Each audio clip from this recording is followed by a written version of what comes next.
Good evening. This is the regular joint meeting of the Oakley City Council acting as a successor agency to the Oakley Redevelopment Agency, Oakley Public Financing Authority. This meeting is called to order at 6:30 p.m. Roll call. Councilmember Fuller. Here. Councilmember Meadows. Here. Councilmember Williams. Here. Vice Mayor Henderson. Here. I am Mayor Shaw, and I am present. And we are going to move on to the Pledge of Allegiance. Councilmember Fuller, would you please lead us in the pledge?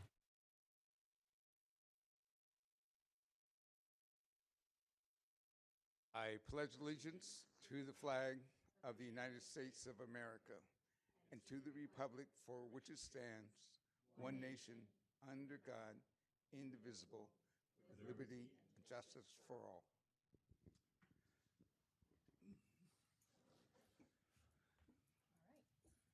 Item 1.3 is the introduction of new Police Officer Academy graduates. Police Chief Paul Beard, would you like to come up?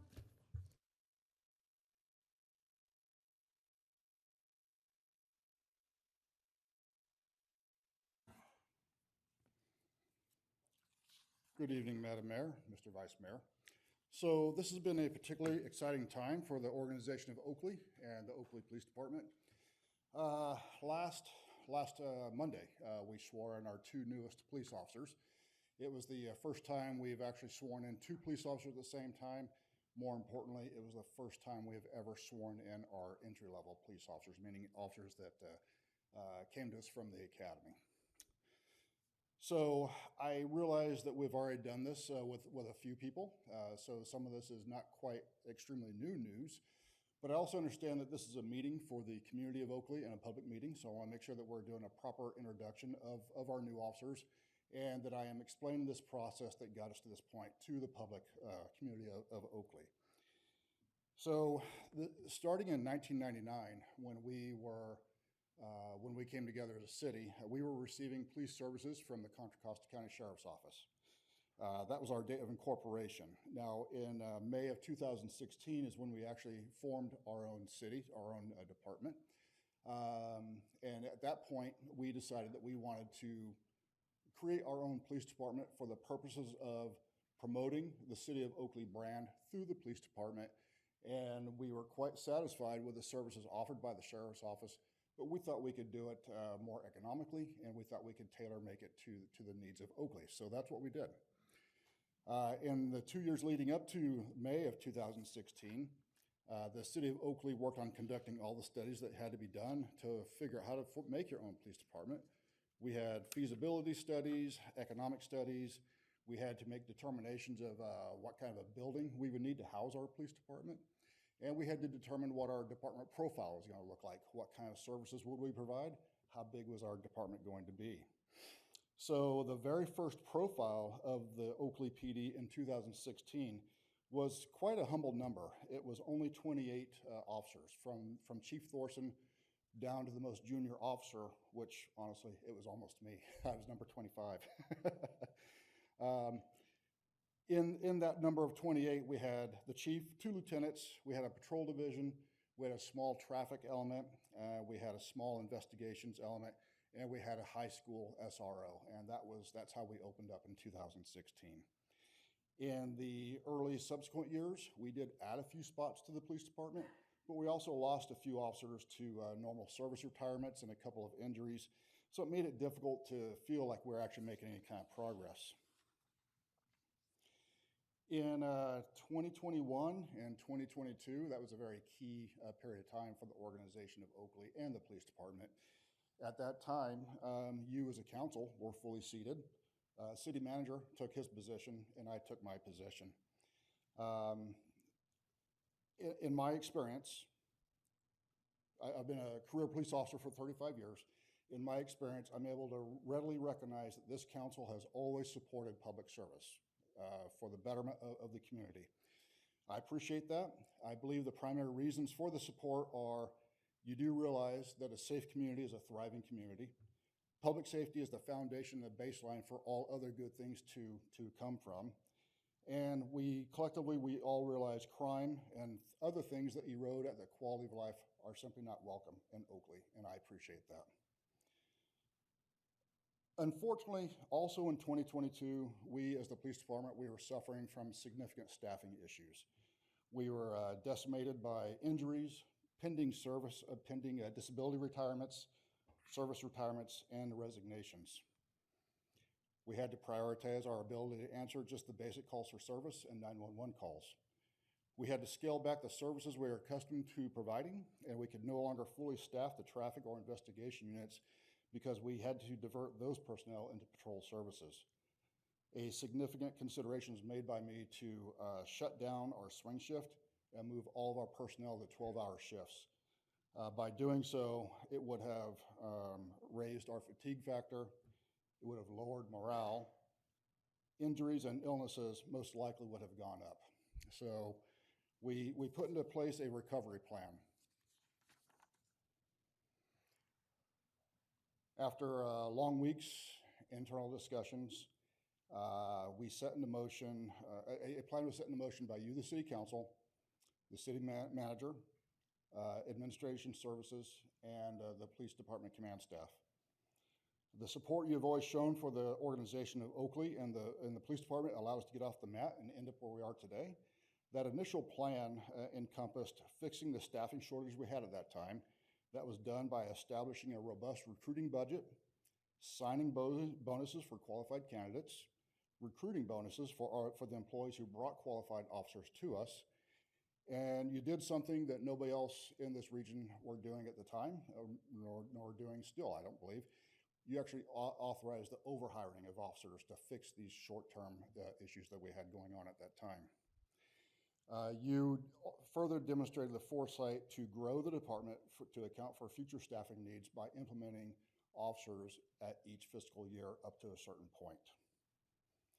I would like for everybody to think back to what was going on in 21 and 22 and realize that you as the council were making decisions that were in direct opposition to some other governing bodies. You were making decisions to fund public safety, to ensure our community could flourish and be kept safe while doing so. You and city management also expressed your support of law enforcement, while others were spreading rhetoric to simply villainize police forces. Interestingly enough, we now see that those other governing bodies are now doing what you were doing then, actually bringing the police back to where they need to be.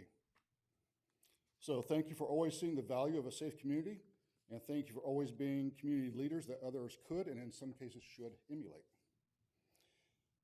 All of the support has led this council, myself, city management, and admin services to actually hire 17 officers. As of last week, that number now becomes 19. With those 17 officers, those 17 officers came to us as lateral officers, meaning they've already been through an academy, they've already spent some time with another agency. For one reason or another, they decided they wanted to work for Oakley, and we welcomed them. With those 17 officers, I was able to fully patrol our patrol staff, fully staff our investigations unit, fully staff the traffic unit, create a special operations unit, and forge a partnership with the middle schools here in Oakley to create a SRO for our middle schools, a very vital need for a very key age of our community. At a certain point, we simply noticed that our lateral candidate pool had kind of dried up. We were getting some applicants, but they weren't the applicants that we really wanted to carry the Oakley brand for us. So that brought us to the consideration of entry-level officers. I had heard the chiefs before me talk like sending our own entry-level officers would be like a dream come true, but it came with a lot of work. Luckily, our city manager, Josh McMurray, and admin services director, Jerry Tejeda, do not shy away from hard work, so we sat down, we actually made the hard plans. This hard plan, we set out to determine if we had any viable entry-level candidates. To do so, we had to establish appropriate suitability assessment processes, testing processes, and interview processes. We had to work with and prepare our polygraph examiners, our background investigators, and our psychological clinicians. Community member candidates were always going to be preferable, but we would take what we could get as long as they were suitable candidates. We knew we would get a number of applicants interested in us, but the overall interest in law enforcement has waned over the years. It's not like it was when I applied.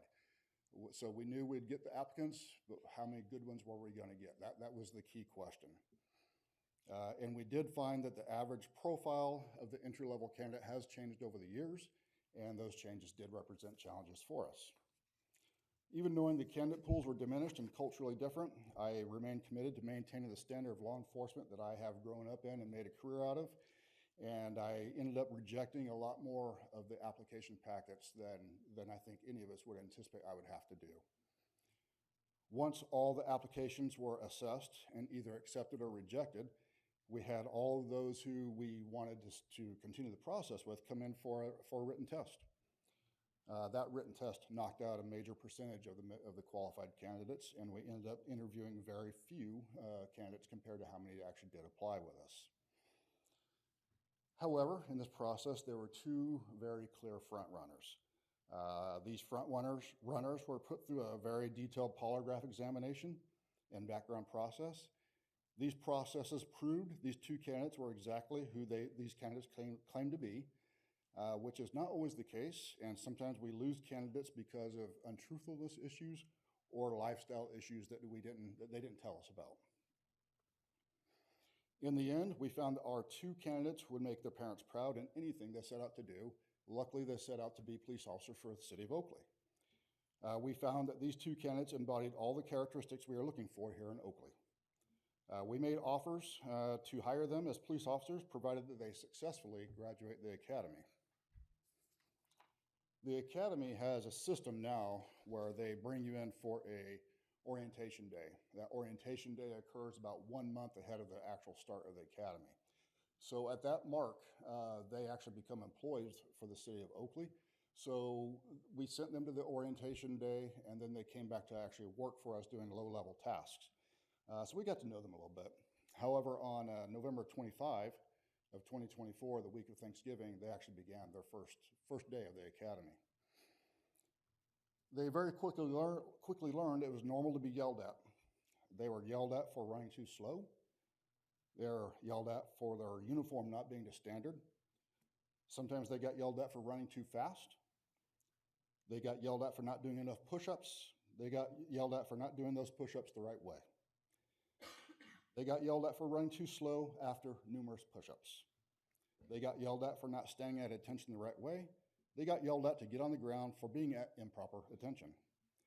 They got yelled at sometimes for not being yelled at enough. There were days when the whole academy class would fail together and be yelled at together. There were days when it felt like nothing could be done right, and that was reinforced by being yelled at for not doing anything right. In law enforcement, it's common to interact with people who are angry with us. Being yelled at sometimes seems like a second language to us, but you have to learn that language. The academy staff is a very good linguistics teacher. The academy started during the week of Thanksgiving, which meant our candidates had 2 extra days that week to go home. So they went to the academy Monday, Tuesday, Wednesday. They had Thursday and Friday off.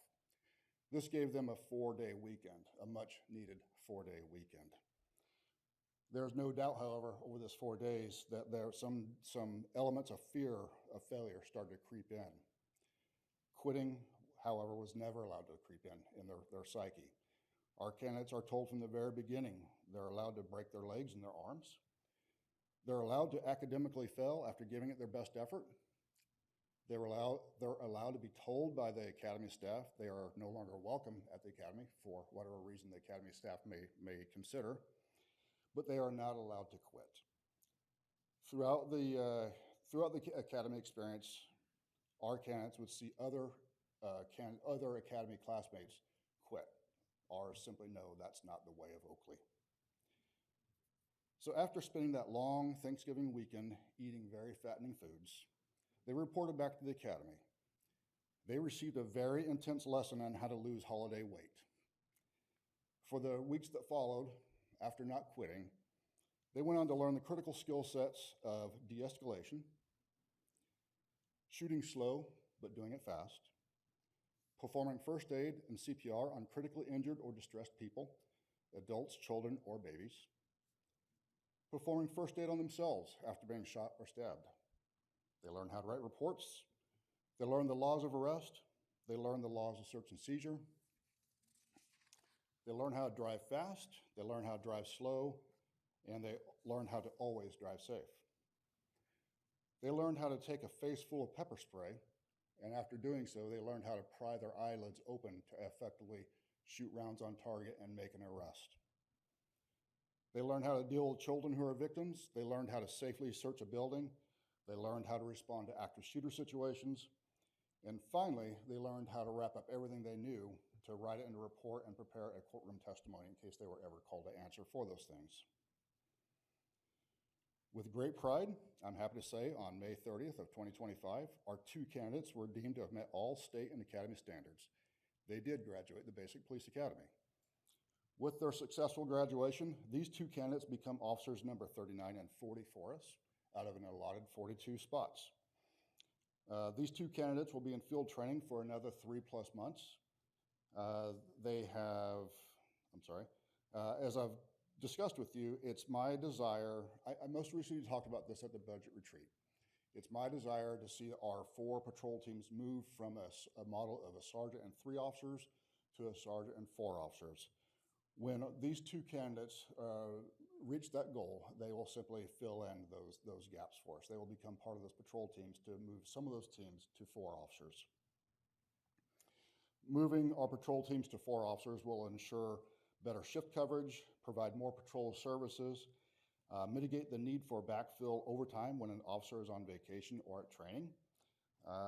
And upon successful completion of probation, our candidates will simply get us closer to the number of officers that we need here in Oakley.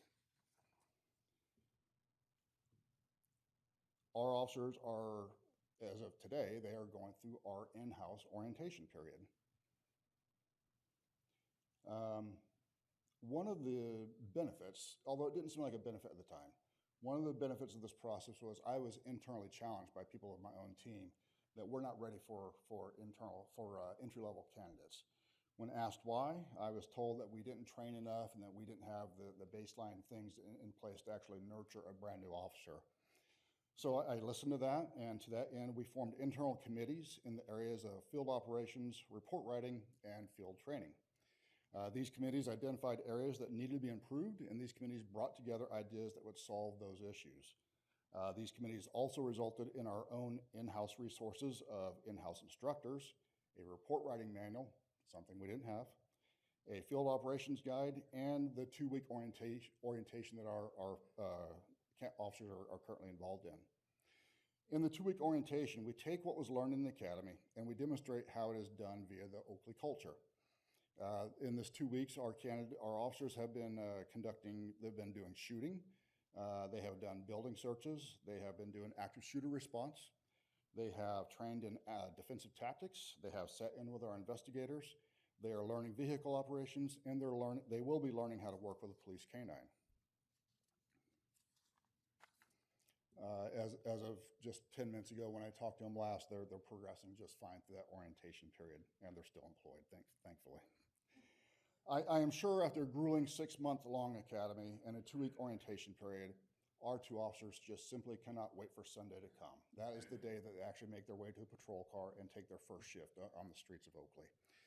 So I would like to introduce our officers. If Officer Mark Johnson could come forward.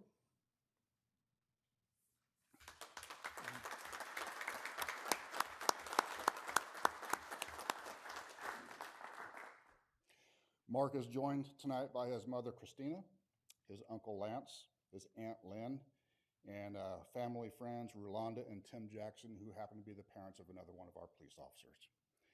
Mark was born in Antioch. He spent a majority of his childhood in Oakley before relocating to San Diego. Mark played varsity basketball in high school. He graduated high school as an honor student. He received college scholarships because of his basketball skills. Mark did move back to Oakley after high school. He has been a basketball coach, a security guard, a restaurant host, and an Amazon driver. Mark enjoys spending time with his friends and eating at new restaurants. And the time that we have spent with Mark, whether it be during the academy, that 1 month before the academy, or during this 2-week orientation period, we have learned that Mark is a very calm and collected person. Nothing seems to shake him, and he is typically always smiling, just like that. In the academy, we received reports that the academy staff barely knew of Mark's presence, which is a good thing. It means that he had no problems they had to focus on. We are very lucky and very proud to have Mark with us as one of our police officers.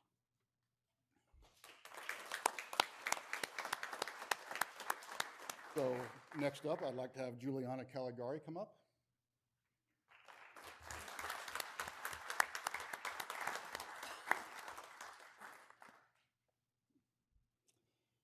Juliana was born in Walnut Creek. Juliana grew up in a law enforcement family with her father, John, who is actually present here with his significant other, Stacy. John is a retired sergeant for the Alameda County Sheriff's Office, and her mother, Lisa, was and is a crime analyst for the Livermore Police Department. Juliana attended high school in Brentwood. She was a cheerleader all 4 years. Juliana attended Chico State after high school. She enjoys water sports and outdoor activities, spending time with her dog and her friends. In the past, Juliana has been an operations manager with the Mountain Mike's pizza chain, and she oversaw 56 of those stores. Most recently, Juliana was a community services officer with the Pittsburgh Police Department, where she received a lot of exposure to the culture of modern-day policing. In the academy, it was noted by the academy staff, Juliana always demonstrated the traits of grit, tenacity, dedication, and heart. We are honored and proud to have Juliana as one of our police officers.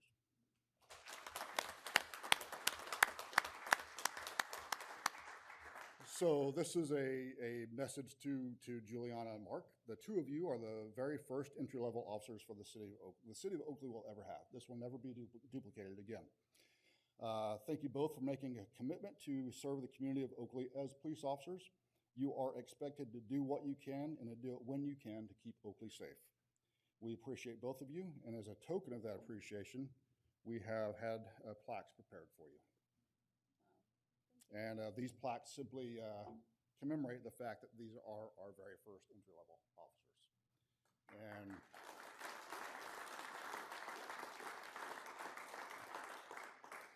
And I hope that we are here 25 to 30 years from now sitting at their retirements. I especially hope I am here 30 years from now at your retirements. So I can field any questions or comments, but that is the introduction of our two newest officers. Before we go to any comments, we have one more presentation. Did not know that. If I could have the floor real quick. Chief Beard, what a historic moment for the city, for the organization, for the department. You've done a great job introducing these two and swearing them in last Monday, introducing them to the council and to the public today. And you do a great job recognizing everybody that made this possible. But you've been such a pivotal piece with that. Your tenure here has been nothing short of amazing. And I think you need to be recognized for the hard work that you've done. So we prepared a plaque for you as well. Oh, crap. I'm going to read it. Presented to Chief Paul Beard to commemorate the graduation of the first police officer recruits for the City of Oakley Police Department. On this day, Officer Mark Johnson and Officer Juliana Caligari graduated from the 202nd Contra Costa County Office of the Sheriff Law Enforcement Training Center Academy. Thank you for your vision and your continued commitment and service to the Oakley Police Department and the citizens of Oakley. Thank you. Appreciate that. Thank you. Thank you again. This is awesome. So, unexpected. I'll take questions now. Councilmember Fuller. Yes, welcome aboard.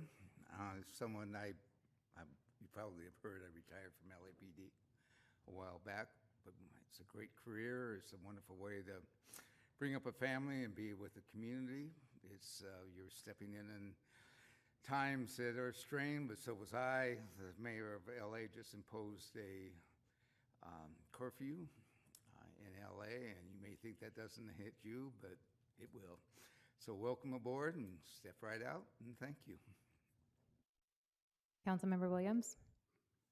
I mean, impossible to follow your presentation, but I really appreciate you joining Oakley. I really appreciate you wanting to help us become the best community we can, and it's really so exciting to see I remember when we were first talking about this, and it's really very good. I had to miss your swearing in, so I'm glad I got a little bit of it here. I really appreciate it.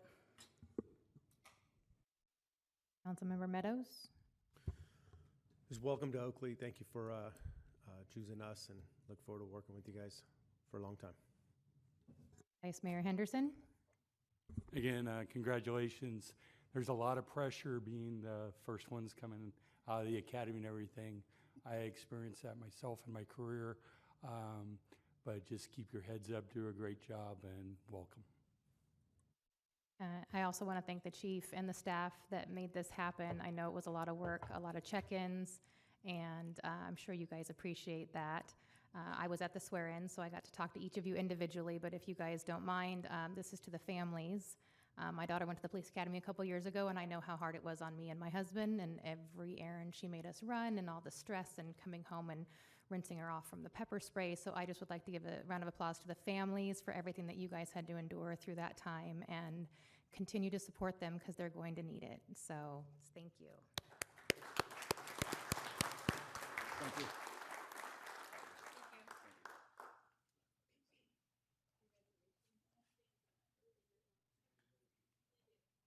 All right, we're going to go on to item 1.4, which is honoring Eagle Scout recipient. And if you could meet me down there at the front.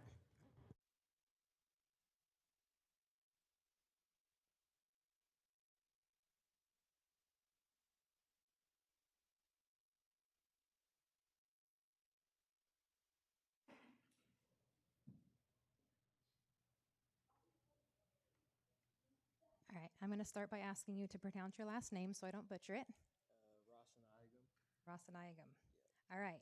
Whereas the city of Oakley, a place for families in the heart of the Delta, takes pride in its sense of community and citizen involvement, and whereas the vision of the Boy Scouts of America is to prepare every eligible youth in America to become responsible, participating citizens and leaders who are guided by the Scout Oath and law, and whereas Daniel Rosanagam is a member of Boy Scout Troop 153 and achieved the rank of Eagle Scout on April 18th, 2024, and whereas this is the highest award a scout can receive, few scouts move up through the ranks of scouting, and only about 2% of scouts make it all the way to Eagle. And whereas Daniel's Eagle Court of Honor was held on May 31st, 2025, and whereas the Boy Scouts of America encourage Eagle Scout candidates to complete worthy projects to improve their neighborhoods, their community, and their region. And whereas for his community service project, Daniel designed and built floating decks at Big Break Marina to help protect the endangered turtle population in the slough. These decks provide the turtles with a safe place to bask in the sun away from predators that live along the shoreline. And whereas Danielle has been part of scouting since the age of 6, has earned 55 merit badges, and has played an active and engaged role in every troop activity. He has held several leadership positions, which include assistant patrol leader, assistant senior patrol leader, and currently serves as troop guide in Troop 153. And whereas Daniel is a true outdoor scout, he has spent 202 hours on conservation projects and has 38 nights of camping, over 100 miles biked, and has over 100 hours of community service. And whereas Daniel has excelled in many areas of life, with his core focus rooted in faith, academics, athletics, martial arts, and scouting. And whereas Daniel is currently a senior at Heritage High School, after high school he plans to pursue a degree in mechanical engineering with the ultimate goal of becoming part of a Formula One engineering team after earning his degree. And whereas Daniel's persistent progress through the ranks of scouting to achieve this prestigious award demonstrates his determination to prepare himself for a meaningful, productive role in society. Now, therefore, be it resolved that I, Shannon Shaw, Mayor of the City of Oakley, along with the members of the Oakley City Council, do hereby honor Daniel Rosanagam of Boy Scout Troop 153 on his achievement of attaining the rank of Eagle Scout, the highest rank in the Boy Scouts.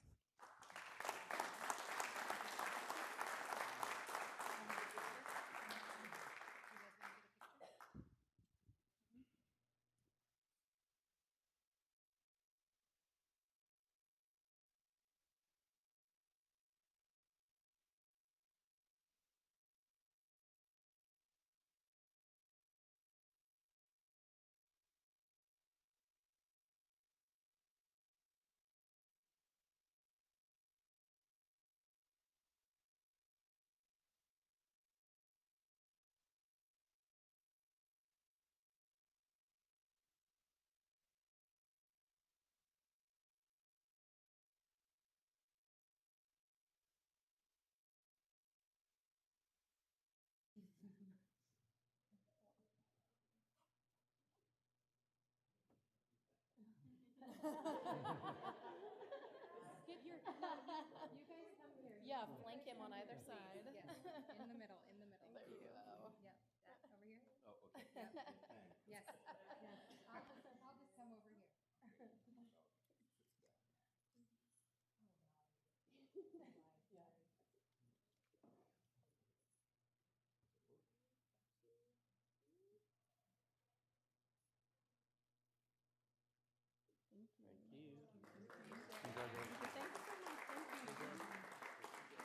Congratulations, it's a lot of work.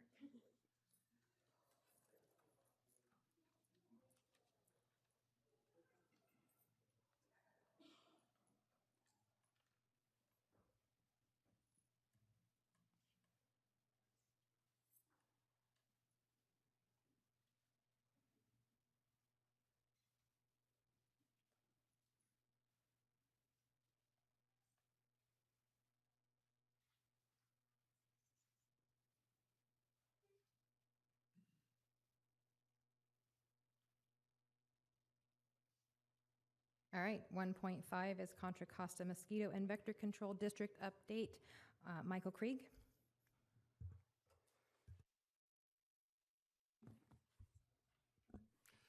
Good evening, Mayor Shaw and members of the council. I'm Michael Krieg, and I'm Oakley's appointed trustee to the board of the Contra Costa Mosquito and Vector Control District. The district is a public health agency organized under the California Health and Safety Code. Our primary focus is on mosquitoes that transmit diseases. We also have programs to address skunks, rats and mice, and other animal situations that can affect human health. Our budget for the current fiscal year is $11.2 million. More than 90% of that comes from property taxes and benefit assessments, so we're not dependent on federal funding. Happy to report that in March we signed a new 5-year contract with the union that represents our vector control inspectors, our field personnel. We've just begun a major rehabilitation of our 40-year-old facility in Concord, which has suffered some structural and seismic issues and is in serious need of an update. We've had to move the administrative and scientific staff to a nearby facility to free up the building for work. The field personnel continue to work from the facility because that's where all the trucks and equipment and stuff is. So they're going to be working out of temporary facilities that'll be brought in. The project will probably take about a year.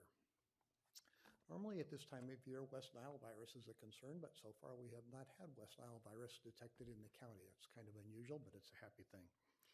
Our main concern this year is the possibility that the yellow fever mosquito, Aedes aegypti, will become permanently established in our county. We've had several infestations, and you've heard from me about that over past reports, but we've always been able to handle them. Last year we had a very severe infestation in Antioch, and we had hoped that we had resolved that situation, but unfortunately we discovered that same mosquito in that same area already this year. So clearly the winter was not enough to knock them off. Even with our best efforts, it's kind of looking like it might not be possible to bring those mosquitoes under control, which will mean that they'll be endemic in our county as they are in many other California counties. Just to put that in perspective, the straight line distance from the western edge of Oakley to where those mosquitoes are located right now is less than 2 miles. So if they become established there, they're very likely to be established in Oakley pretty soon after. The permanent presence of the yellow fever mosquito in our area would not in itself be a major public health problem.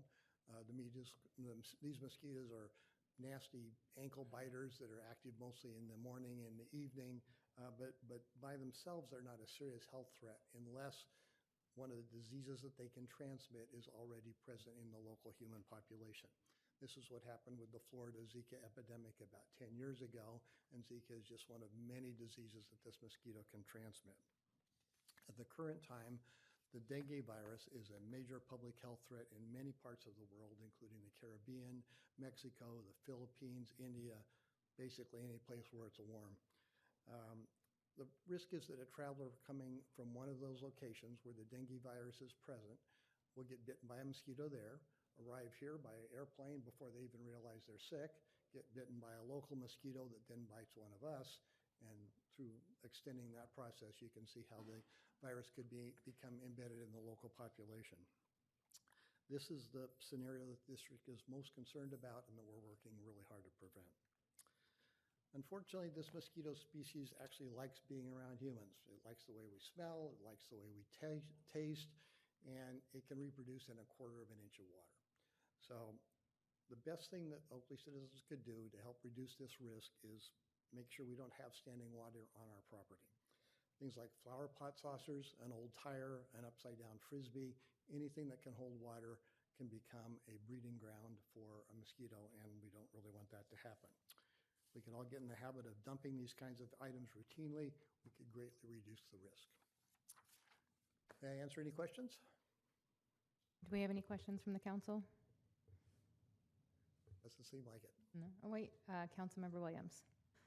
Actually, because my horse people asked this question. So to get the mosquito fish, they call and then someone comes to inspect. It used to be, folks may recall that in past Right. times, they could just show up at the district and collect mosquito fish. Because of changes in the law, the mosquito fish, although it's the western mosquito fish, it actually is from the western area near the Mississippi River. It's not native to California, and so under various rules, it's no longer permissible to introduce that into open water sources. So in order to get fish these days, we need to call the office. We'll send an inspector out who will check the situation and determine whether it meets the legal requirements for an area. We still do provide fish, but the process is different and requires a call to the office. Thank you. Sure. Anything else? No, I think that's it. Thank you so much. Thank you.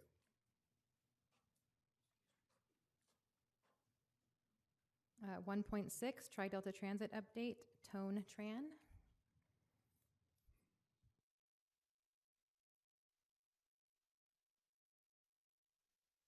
Good evening, Mayor Shaw, council member, and the public. My name is Tong Tran, and I'm the Chief Operating Officer with Tri-Delta Transit. Thank you for allowing me the opportunity to provide you an update on our Comprehensive Operation Analysis, or COA.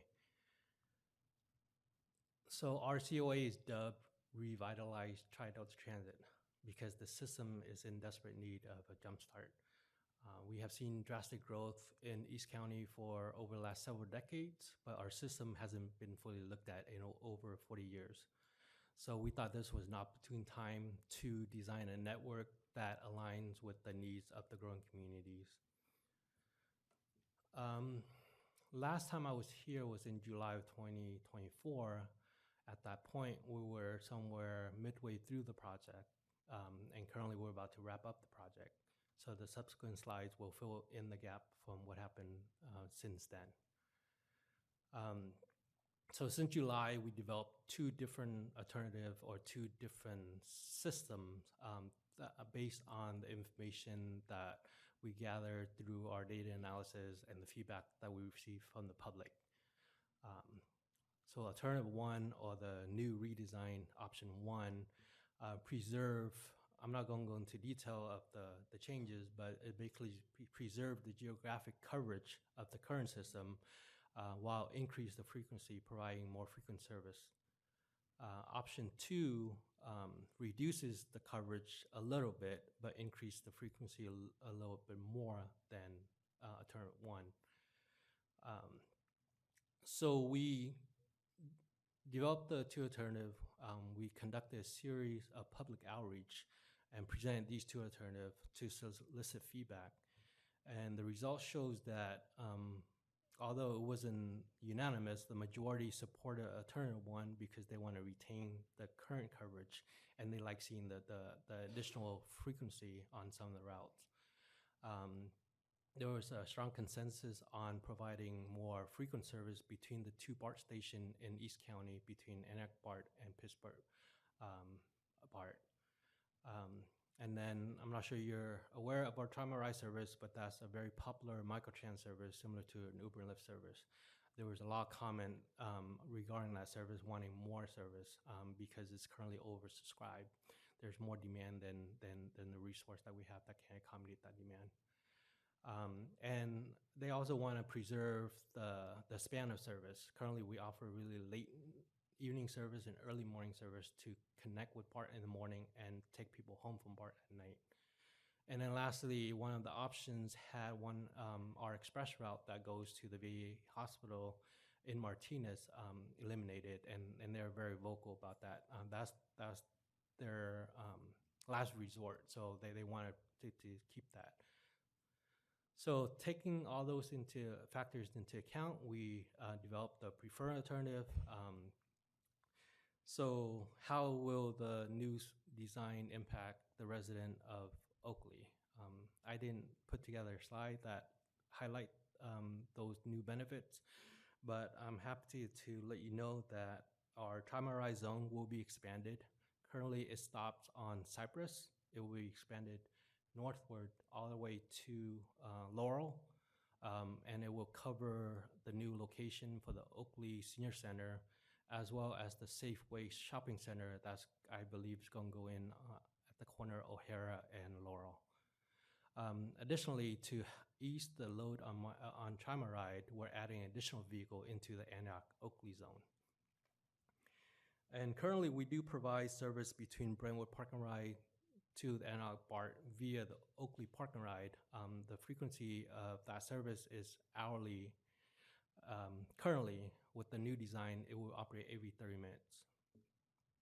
And then lastly, we converted Route 383 that operates on O'Hara to a school trip route, meaning it will be fully dedicated to align with the bell time to Freedom High School as well as O'Hara Park Middle School. So the Tri-Delta Transit Board approved the new redesigned system in April, and since then we have been working on the public-facing activities, which will include upcoming pop-up events as well as digital advertisement. And also, there's a lot of work behind the scene to make those changes. So we're hoping to get that done and roll out the changes on August 10th. So with that, I'll be happy to answer any questions. Any questions from the council? I know it doesn't have to do with the COA, but since you're here, can you talk about the free rides for the teens? I wrote that down. Well, you didn't mention I was going to it. make a plug at the end, yes. The end, okay. So currently, we are offering free ride for the youth, anyone under 18, and because carrying ID can be difficult, we're not even requiring an ID as long as you look like you're under 18, we'll let you on board. Yes. So the program started on June 1st and will end on July 31st. Thank you. And I don't see any other questions. So thank you for your presentation and your update. All right. And 1.7, Contra Costa Crisis Center and 211 Services presentation. Lisa and Blanca. Hi, welcome.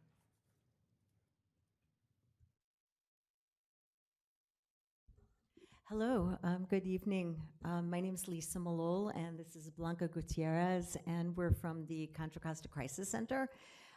We serve the entire county of Contra Costa, and what we provide are crisis service. We're a dual crisis service center. So the primary programs that we're known for are the 988 Suicide Prevention Line, formerly the Suicide Lifeline, and 211, the Resource and Referral Center for the entire county. In addition, and what Blanca will talk a lot more about, is that we provide also after-hours adult protective services, child protective services, Contra Costa County, the Help Me Grow program. We work with the San Ramon Valley Fire Department around doing de-escalation.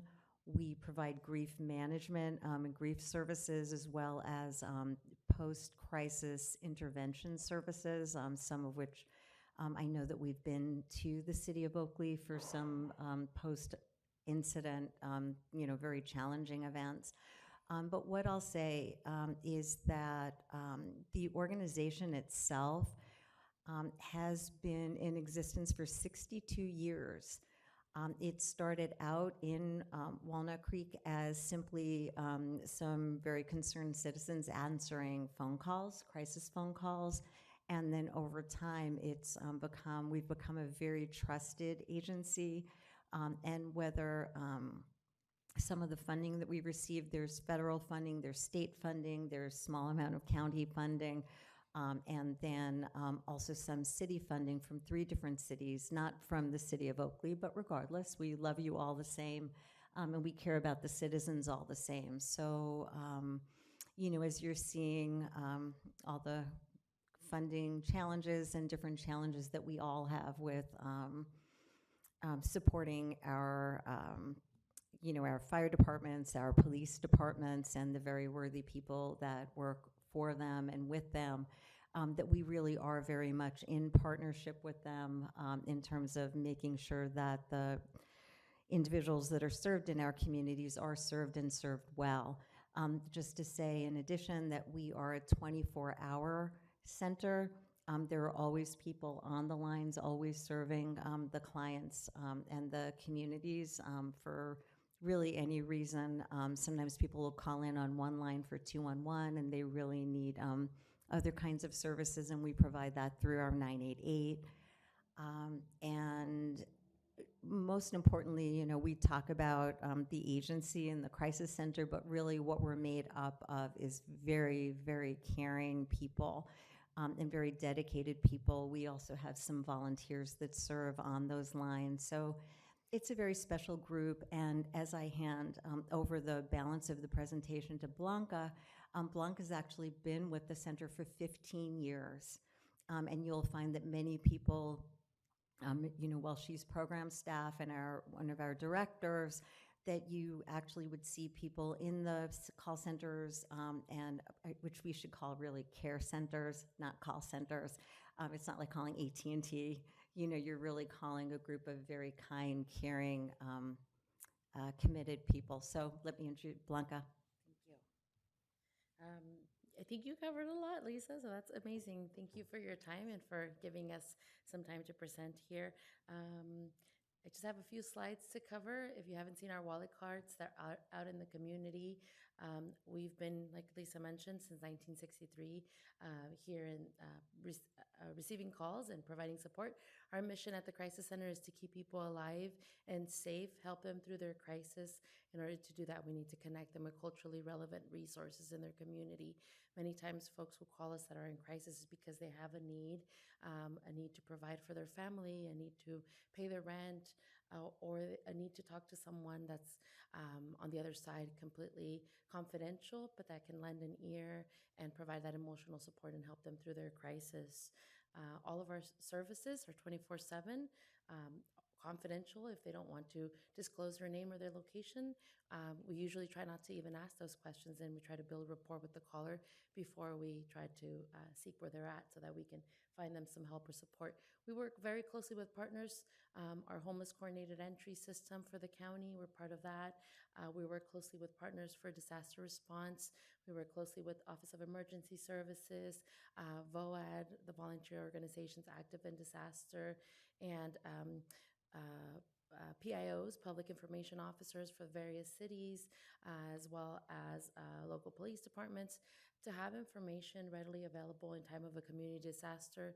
During the pandemic, we worked very closely, made sure that those partnerships that we had established and those that we had to establish, to make sure that we had information readily available.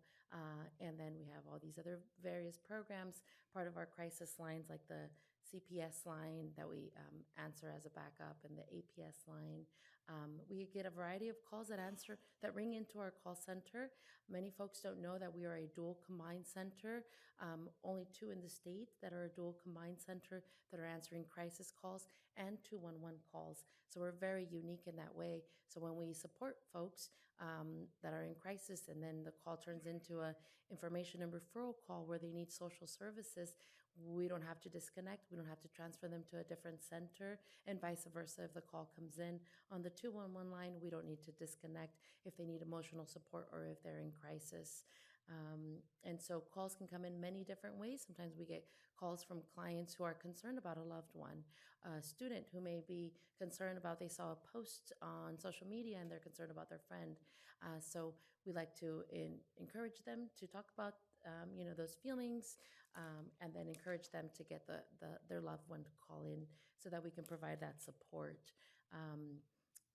All of our services are available by text. Folks can text the word HOPE to the number 20121 to receive support, and that could be on the 211 line or also the crisis lines. All of our counselors are cross-trained, and we're able to provide information in time of a community disaster. Right now, I'm starting to look into the heat waves and making sure that we have the cooling centers up to date and summer meal programs. So there's different seasons, and our database needs to reflect the needs of the community. Like Lisa mentioned, we work closely. This is the first pilot program in the state in which we're working and partnering with San Ramon Valley Fire Protection District to support those lines so that they can open up the emergency type of calls, life-threatening calls, and we hope that we can expand this type of pilot program to others here in our county. So with that being said, my final slide, I know we're crunch on time. We have a PSPS coordinator that calls back clients, primarily AFN, access and functional needs population, to support them and make sure that they have that information that they need, help them be better prepared for a public safety power shutoff, and more than anything, make sure that they're signed up for notifications. So we're working very closely with 211s in the state of California and also with PG&E to have that information readily available. At this time, I'll open it up to questions. Any questions from the council? I just have a statement. The dual combined center, so important because, you could lose a lot of people if they call for one thing and then you have to disconnect and expect them to make that second call. So I think that's super important. I'm really glad you guys do that. So thank you, and thank you for everything you do. Please take it back to all the volunteers and the staff and the caring people that do answer those phone calls. Thank you. Thank you for your time. Thank you. Thank you very much. Thank you for inviting us. Thanks.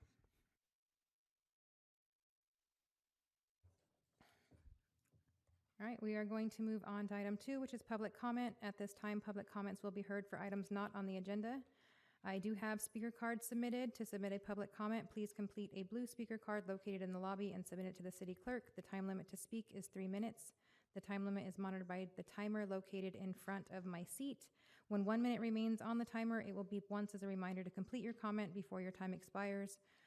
Please refrain from any applause, cheering, booing, or other outbursts so that everyone may have an opportunity to be heard. Note that due to provisions of state law, the council may not engage in dialogue regarding comments. Staff may be directed to respond to persons making public comments. And I do have one question on one of these cards. Robbie, are you wanting to speak on item 2, non-agenda, or 8.1? The work session. Okay, I will note that. Thank you.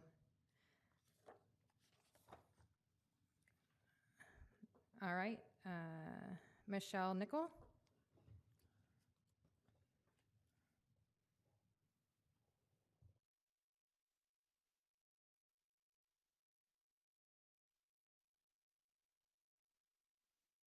Hi, good evening. It really pains me to be here. It's good to see all of you, though. But it does pain me to be here because it's not my favorite topic, but I am here regarding the situation at the Oaks. Since the ad hoc committee was dissolved and you have no longer been getting input from the residents, I think that you're getting a very slanted view of the situation there. I'm assuming, though, that the city is still part owner of Building 53, so you have some kind of a glimpse into what's going on there. The first item I'd like to bring to your attention are the washers and dryers. We have washers and dryers in all the buildings. They operate by quarters and also by the app that goes directly to the vendor, who is Dadson. Dadson has a very difficult time maintaining our machines. They have a hard time coming out to empty the quarters. The quarter holders get full to the point to where the residents can't even use them. We have problems with the water lines backing up. We have problems with water on the floor all the time. We were supposed to get new machines. The machines that we currently have are refurbished. They were refurbished when they were installed.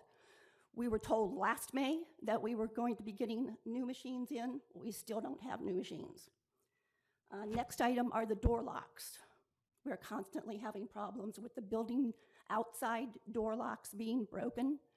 Our current manager, who's very good, has been told that she can repair one building per month as far as the locks are concerned, which, as far as I'm concerned as a resident, is a real problem.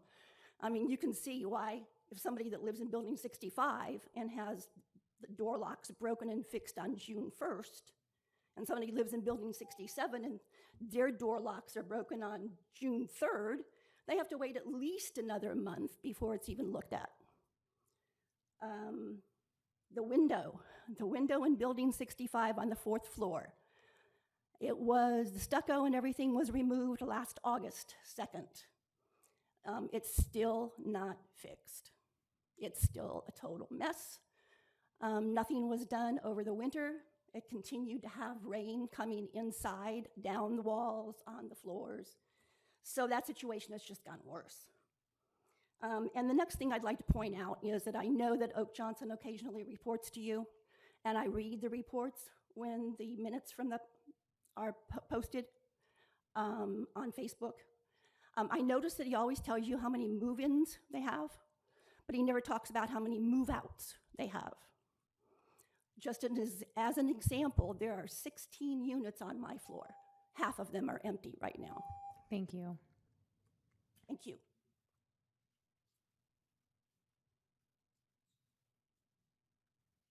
Doug Gamble?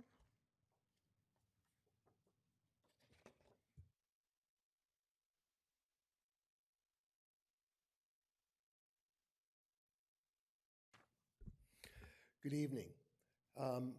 I'm also here to talk about the Oaks. As Mickey pointed out to you, you are meeting with Oak Johnson on a regular basis and getting his perspective. You really need to get the perspective of the residents. Somehow we need to work something out to where we can find a way of getting people in here so that they can provide you information that takes more than 3 minutes. Details, examples, information that you guys need to make thoughtful decisions. The biggest problem we're experiencing right now is money. They don't have any. When something breaks, like the building 59 elevator broke in the middle of the month, and they weren't able to fix it until the end of the month when rent money started coming in. So for 2 weeks, the elevator was down. Anyone who required the elevator to get out because they use accessibility devices were trapped in the building for 2 weeks. We're really looking for the city to come up with some solutions to some of this. It's senior housing. There should be some ordinances that provide rules for senior housing. So like if the elevator goes down, if it's down for more than 72 hours, the building should be red tagged so that action can be taken to get the residents out of there so they can survive. As Mickey mentioned, there's a lot of items that aren't being fixed on a timely basis at the Oaks. We talk with vendors whenever they come in, whether it's an elevator vendor or it's the landscaping or the cleaning vendors, and they're all complaining that they're not getting paid on a timely basis. The cleaning and landscaping vendors have cut back personnel because of lack of payment. We know this because one of the residents are very close with the owner of both companies, and so we get the information unimpeded from us. There is a new tenant association that we've started. This one is not like the last one that the Oaks, the Wynn Residential formed. This one was formed organically by the tenants. We have a new Facebook page out. It's slowly growing as we get the word out. We're having a lot of trouble getting the word out because anytime we put up flyers, advertising meetings, or advertising anything, they promptly are torn down by the maintenance people. So we have no way of getting word out. We've been told on a couple occasions that Wynn is willing to send out, put up flyers or even send out an email blast, but when we provide them with the information, it just never happens. They just never do it. It's very clear to us that the Wynn in general, and Oak Johnson in particular, is very terrified of us organizing and what it could lead to. Thank you. Thank you very much. I have no other speaker cards for non-agenda items, so I will close that and move it to council comments. Anyone on the council have any comments? All right, then we will go to the consent calendar. Any items that would like to be pulled? Yes, 4.1, 4.2. If there are no others, I would entertain a motion. I'll move the remainder. Is that a motion? Yes, sorry, I will move the remainder. Second. I have a motion and a second to move the consent calendar minus 4.1 and 4.2. All those in favor? Aye. Any opposed? Passes unanimously. Item 4.1, Councilmember Fuller. Yes, the same one. I do believe we can make more explicit minutes, which is not on Ms. Snodgrass, but one on direction that's received. But I believe transparency is paramount in these troubled times, and I will vote no. Move approval of 4.1. Second. I have a motion and a second for item 4.1. All those in favor? Aye. Opposed? No. Passes 4-1. Item 4.2, Councilmember Fuller. Yes, I will vote no on this issue. I move approval of 4.2. Second. I have a motion and a second for item 4.2. All those in favor? Aye. Opposed? No. Passes 4-1. All right. So public hearings, 5.1, adopt a resolution adopting the City of Oakley Climate Action Plan 2025. Jose Cortez, Senior Planner.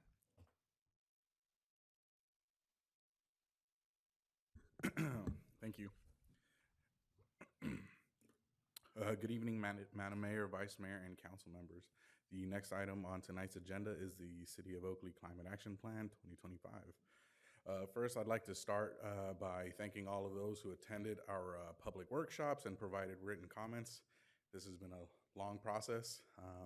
I came in through the middle of that when I got hired here with the City of Oakley, but luckily I was able to participate in the public workshops and the public process of this.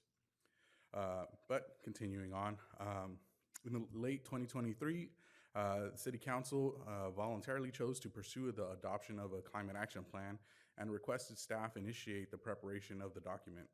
The adoption of a climate action plan would comply with the Oakley General Plan Program 6.2.B, which states adopt and implement a climate action plan by 2025 that complies with state greenhouse gas emission targets, and Policy 6.2.4, which aims to implement a plan to support efforts to reduce greenhouse gases emissions by improving energy efficiency in city facilities and new developments through adopting a climate action plan and engaging the community in energy awareness and reduction. The city's project leads and its consultant partners, the Cumming Group and Kimley Horn, have prepared the climate action plan for adoption after a 14-month process that involved public workshops, a joint work session, and public comment period on a draft climate action plan. During the comment period, staff received a variety of comments ranging from wordsmithing to comments on future funding dedication and plan effectiveness. Comments were reviewed and implemented throughout the document where applicable. A comment register is attached to the report as attachment 3. The final document provides a roadmap to achieve the city's climate goals and eliminate emissions from city operations by 2040 and to neutralize community-wide emissions by 2045. Adoption of the climate action plan is a great first step, but the work does not end after adoption. Within a year of adoption, staff will return to the City Council for direction on priority actions and implementation. Tonight, representatives for the project consultant team are here tonight. Heidi Roos from Kimley Horn and Cassidy Wallerstein from the Cumming Group. They are here tonight to present the climate action plan and then expand on the process that has occurred within these past 14 months. But before I bring up Cassidy and Heidi, staff would like to note or provide one clarification on the comment register, noting that Mr. Mike Moore is not affiliated with DWD like it is stated in the register. Thank you. And I would like to bring up Cassidy, sorry.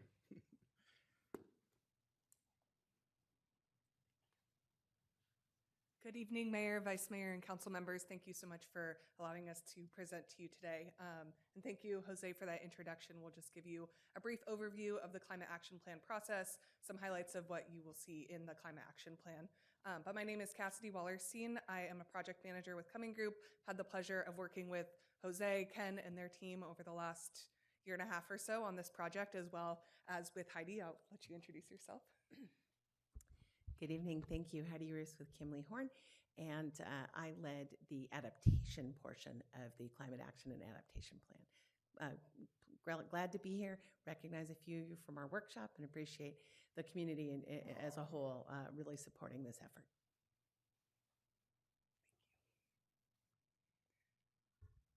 So to provide a bit of an overview about the Climate Action Plan, also referred to as the CAP, this is a plan for the city of Oakley to reduce municipal and community-wide greenhouse gas emissions, as well as taking a look in terms of climate resilience and how the city can bolster resilience efforts against the impacts of climate change across its assets and, again, community-wide as well. So we wanted to ensure that this plan was in alignment with the California emissions target, which is statewide carbon neutrality by 2045, as well as the Oakley CAP emissions targets, which are carbon neutrality for city operations by 2040 and community-wide carbon neutrality by 2045. And just to clarify too, when we mean city or municipal, that's all of the city's assets and operations. Community-wide is the city as a whole, all residents, businesses, et cetera, included. Another priority that we had was to align with SB 27, the city's strategic plan that outlines the objective to establish greenhouse gas emissions goals inclusive of a climate action plan that complies with state targets. So there were several components that went into developing the climate action plan. The first was we conducted a greenhouse gas emissions analysis. So we conducted both a municipal emissions analysis as well as a citywide emissions analysis to look at what the current emission levels were, what sources they were coming from, and then use that data to determine what the best options for reducing emissions would be. Heidi's team conducted a climate vulnerability and risk assessment, again looking at the impacts of climate change, where in the city is most vulnerable, and how the city can best bolster against those climate impacts. We had several community engagement measures, and then developed the mitigation and adaptation strategies. So the overall process, again, started with the existing conditions assessment, which were those greenhouse gas emissions analyses that I just mentioned. We conducted that portion of the work from April through October of last year. At the end of last year, in November, we were here in Oakley holding our first public workshop. The goal of that workshop was really to hear from residents about what was most important in terms of the future of Oakley, what a sustainable Oakley looks like, what their biggest concerns regarding climate change and adaptation and resilience are. And then between November and February of this year, we developed the plans and strategies for the Climate Action Plan, drafted the initial Climate Action Plan, and then came back to the community for a second public workshop, which we presented the actual plan and had the residents weigh in on the more specific actions and targets that were in that plan. There was also a public comment period that was open from March to April of this year, and then took all of the feedback that we heard from the public workshop and the public comment period, and then revised the Climate Action Plan accordingly to reflect the needs and desires of the community. And we are here. I just wanted to share a few highlights from our community engagement, which, as Heidi mentioned, there's a few familiar faces, so thank you for attending. It's very nice to see you again. What was really important to us as we were putting this plan together with the city's team was ensuring that community feedback was really taken in and then reflected in the final plan. So some of the images that you'll see up here at our first workshop, we had somewhat of an art project where we had folks draw out different versions of Oakley and what that looks like and what that includes in their ideal sustainable community.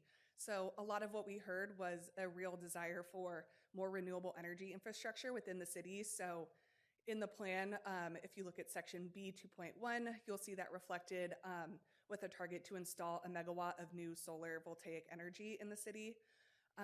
Also some additional measures to improve energy efficiency across residential and commercial buildings, as we heard a lot about a desire for better energy efficiency at homes and businesses and city-owned buildings.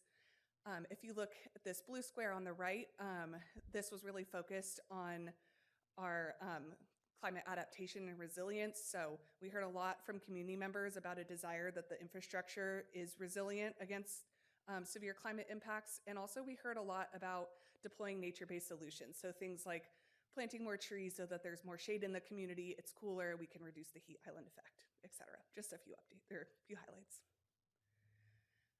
Before we provide an overview of some of what the Climate Action Plan roadmap covers, I just wanted to share this design so when you're looking at the full document, which is quite long, you can understand where these are sitting. So we have 4 sections in the Climate Action Plan roadmap. We have governance and leadership, buildings and energy, transportation and land use, and adaptation and resilience. Under each of those, we have goals, and then they're followed by targets and actions. So really getting into the nitty-gritty of actionable items that the city can take to reduce emissions. We've also identified the scope, so that's whether it's going to affect the municipal emissions or the citywide emissions, or in some cases both.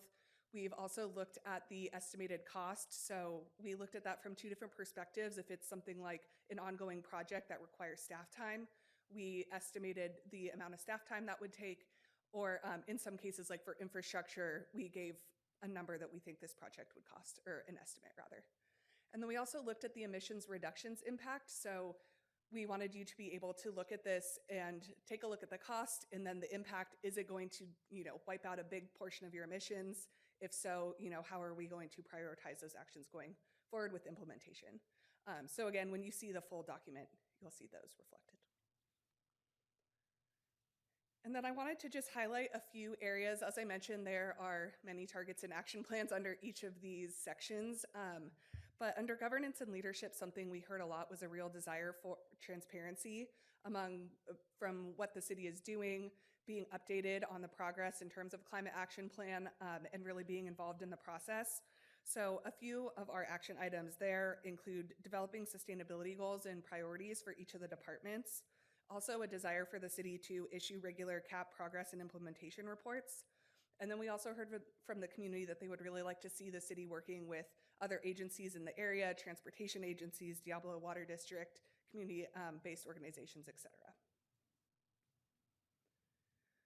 Under buildings and energy, we really focused on reducing the overall energy demand and then also increasing the amount of renewable energy resources within the city. So some of the action items there include performing energy benchmarks across all the city buildings to get a baseline assessment of the amount of energy being used, enrolling any remaining city accounts in MCE Clean Energy to increase the amount of clean energy that's being utilized by the city, developing and providing public education resources for residents, as well as establishing energy and water efficiency requirements for new construction.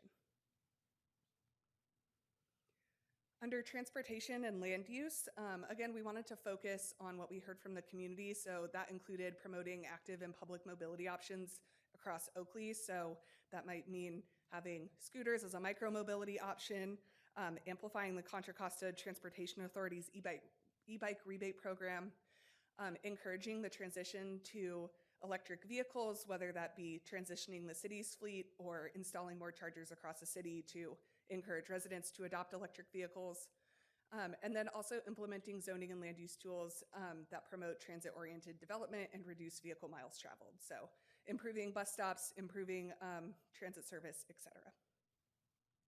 And Heidi, I'll let you take. Thank you. Now, with adaptation and resilience, the effects we're expecting to really accelerate a little later in scale, whereas the GHG emissions have a real immediacy with 2040 and 2045 around the corner.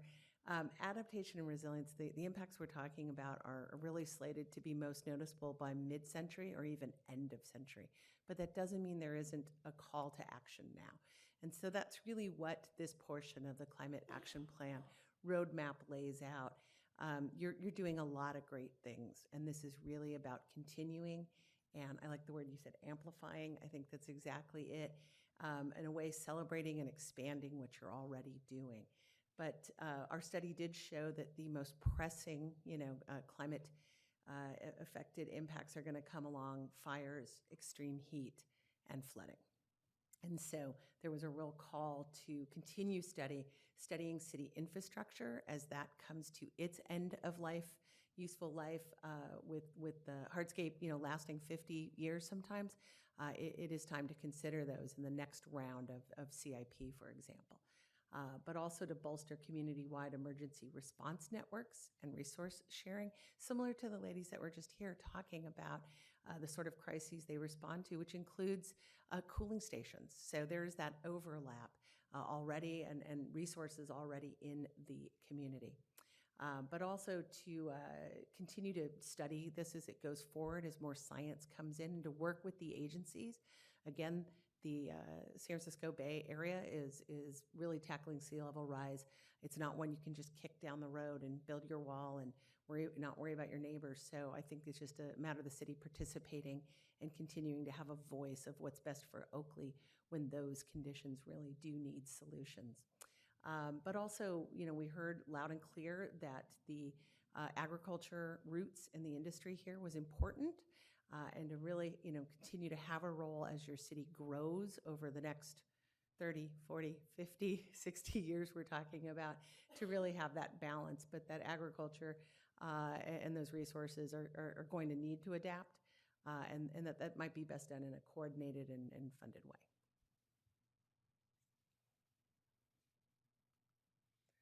So in terms of next steps, now that the plan is drafted, looking forward to implementation, there's some key action items that we've identified, which includes first assessing all of the actions laid out in the Climate Action Plan for near-term implementation. We're considering near-term for these purposes that's something that can be initiated within a year, so some of the smaller projects. And then from there, prioritizing actions for mid to long-term implementation. So again, that might be developing, a larger program, infrastructure projects, things that will take a little bit more time to plan and implement. And along with that, evaluating the city capacity and allocating resources accordingly. Of course, we understand there's limitations in terms of both monetary capacity and resources, as well as staff time. But along with that, identifying and securing any external funding where available. So I know we've spoken at several of the public outreach meetings as well about different funding sources that might be available from, for example, the state of California or any of the state agencies. And then also to routinely report on progress through emissions inventories and public communications. We want to ensure that the public is up to date about the actions that the city is taking and the progress that's being made on the CAP.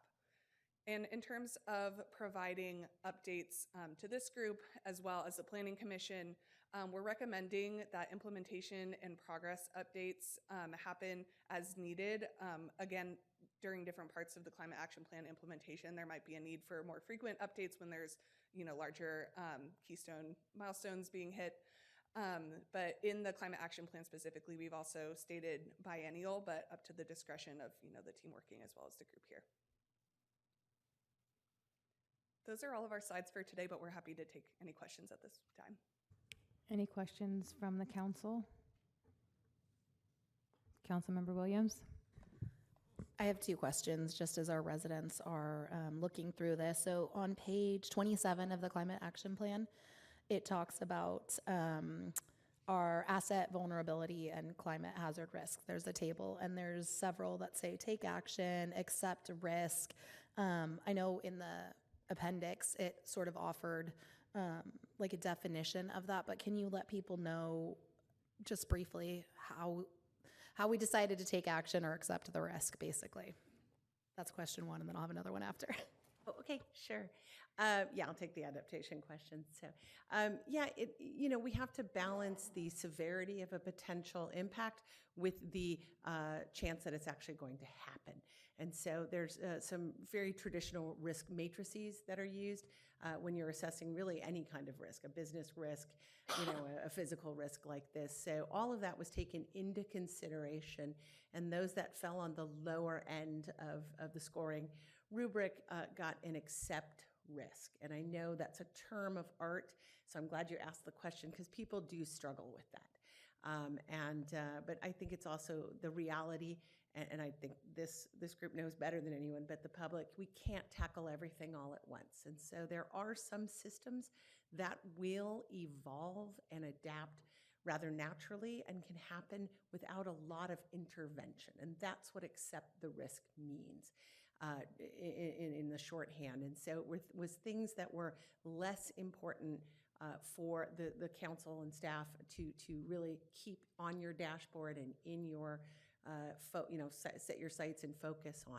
It doesn't mean that it isn't real and it isn't going to change, but simply it is going to run a course that was either going to be so slow that natural adaptation could happen, or that the consequences were on the lower side for a city of your size.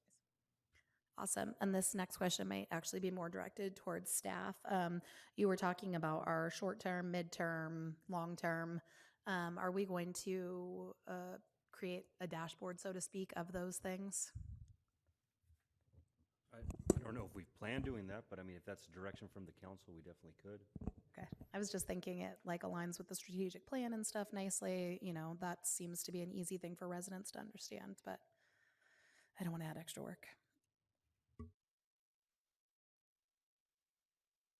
Councilmember Meadows. I'm looking at that graph also, and you mentioned on one of the slides, what farmland are you saving? At the agricultural history of the site, of the city, I honestly can't remember the industry, but it was tagged as an asset early on in the inventory that we took. I apologize, I can't remember. It's been a while since we did that. I could look into it, sir.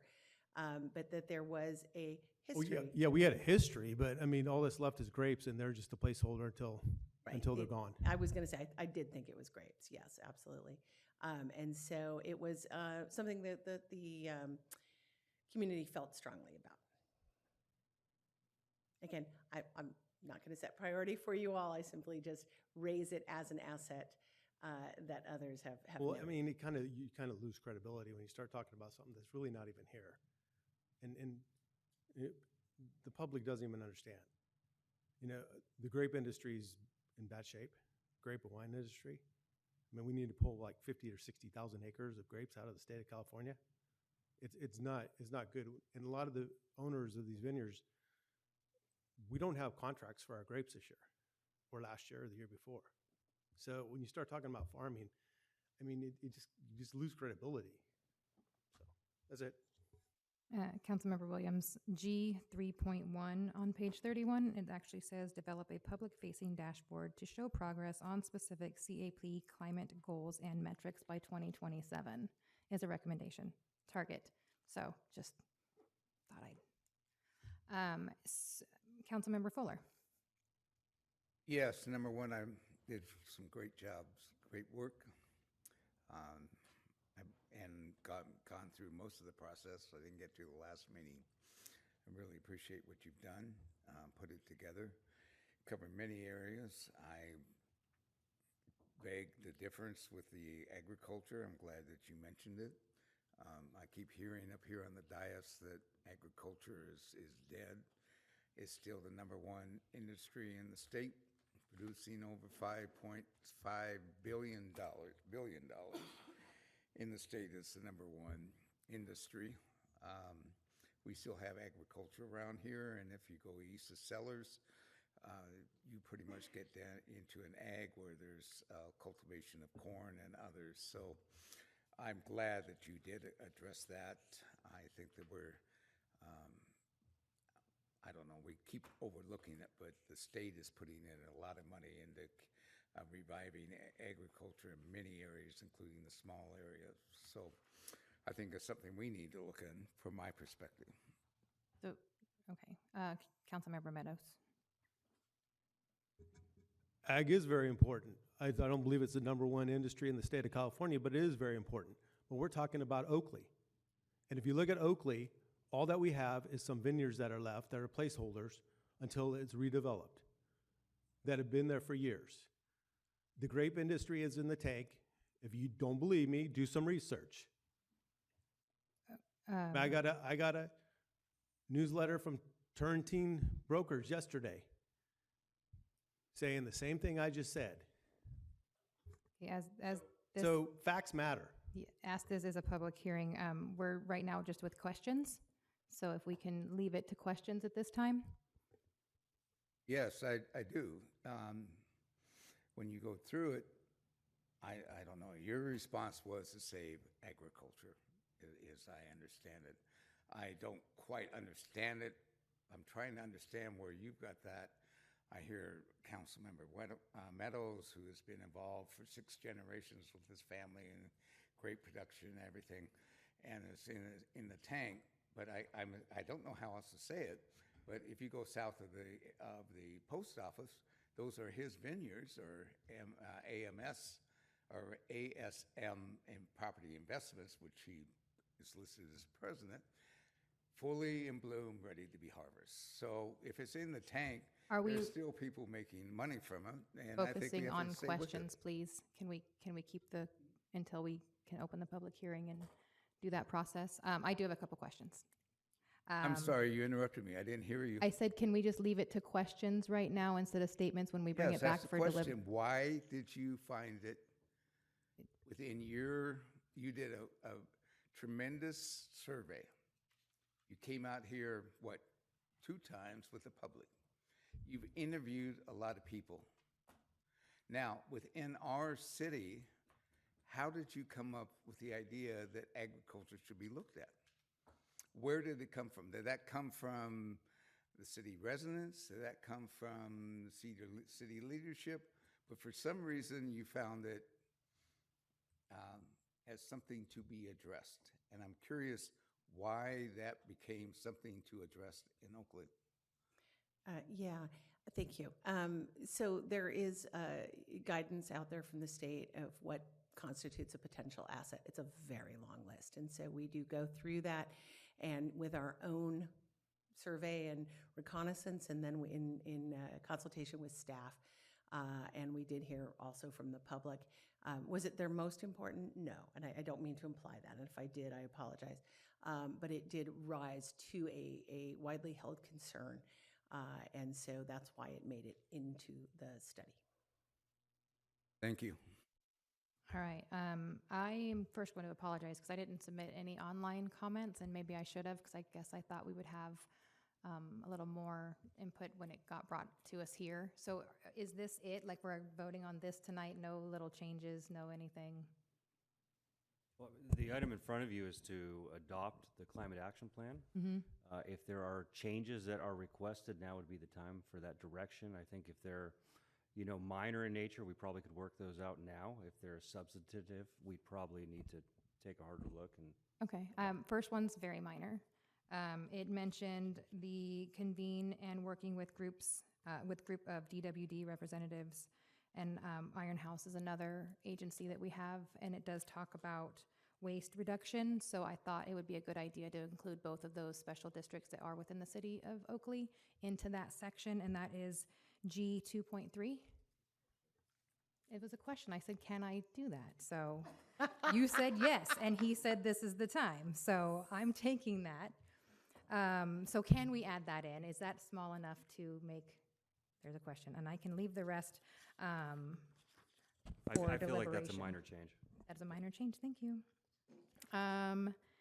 And the rest I will leave then for after the public hearing, but I just wanted to make sure. Okay. So yeah, I'm gonna excuse you ladies for just a second. We'll open up the public hearing, and then we'll probably maybe have a little bit more. Okay, thank you very much. All right, so at this time, we are going to open the public hearing. I do not have any comment cards, but, and so I will close the public hearing on this item and bring it back to the council for any additional deliberation. I'm going to just continue with a couple of my comments. I do really appreciate the tracking of the comments that were put in and your responses to those, and the transparency that was put in place for that. I think that was great for the residents that did submit comments to see kind of those comments and how that went. So I thought that was great. I think that as we do this, it is a living document. Is it going to make everybody happy? Is it going to think that it's strong enough? No. But shade and water have been the one comments that I have heard the most from residents since this came out. I've attended, I think, all of the sessions with you guys. I had to leave early with the first one, but I have attended them all. And so the comments that I've gotten from residents is, and this would be more for implementation when we can, is shade at our future parks. If that is something that we can look into mandating with any future development, and then as funding maybe comes available to retrofit some of our older parks with shade. I know it can be expensive, and I know it can be a lot to maintain. It's but if whether it doesn't always have to be artificial shade, it can be natural shade and trees and things like that. Water fountains and water filling stations was the other comments that I got a lot around just the heat and how hot it is out here in Oakley. So I just wanted to make those couple comments. What type, maybe staff can answer this, what does adopting this provide for the city for potential future funding? And I'll give you the reason I'm asking is there was some comments that it didn't have enough funding in it, but what type of funding potential can this open us up to so we can work on implementing some of the suggested actions? Hi, good evening, Madam Mayor, Mr. Vice Mayor, members of the City Council. That's a great question, and just to let you know, we have already notified our grant consultant that we are anticipating, hopefully, the adoption of this climate action plan either tonight or very soon. So potential funding that could be available for cities with an adopted climate action plan is now on their radar.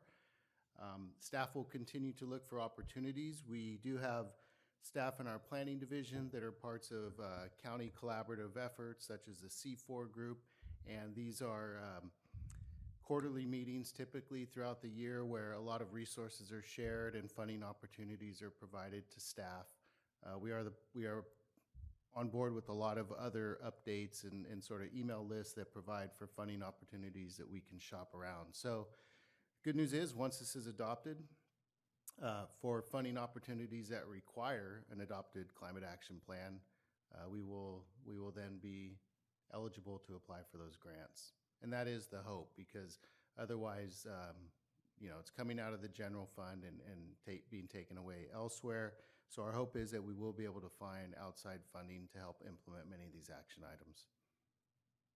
Perfect, thank you. And I just have a couple more comments and then I'll pass it on to somebody else. A concern of mine is T2.2, which is on page 41, and it's talking about the zero emission vehicles by 2040.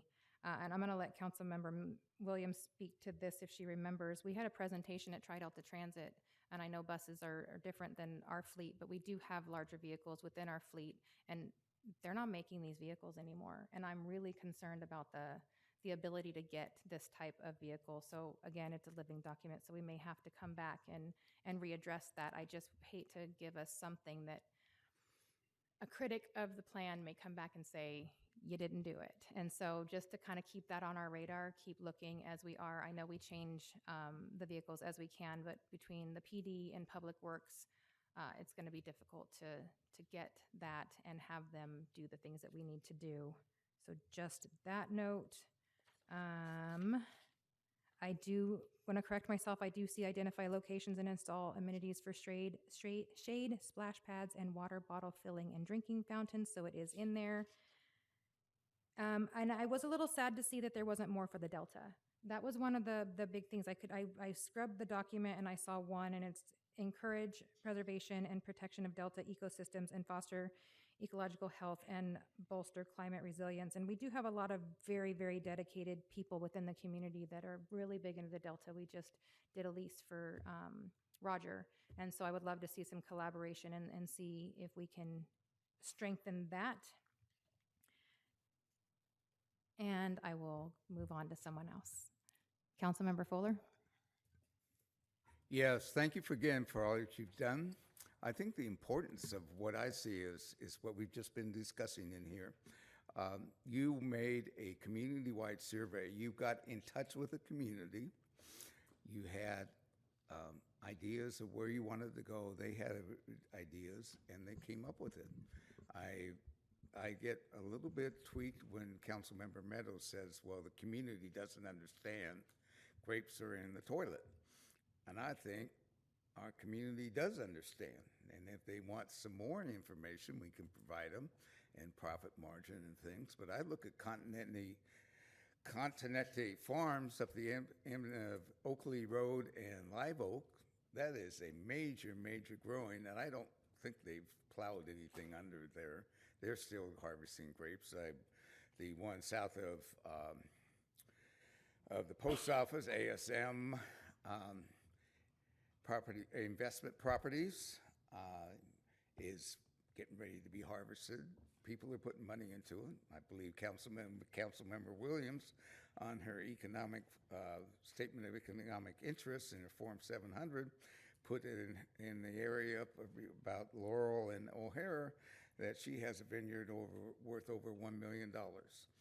So agriculture, and in fact, we have an agricultural preservation in their area that I don't think anybody knows about other than the residents living there, but I come to find it out.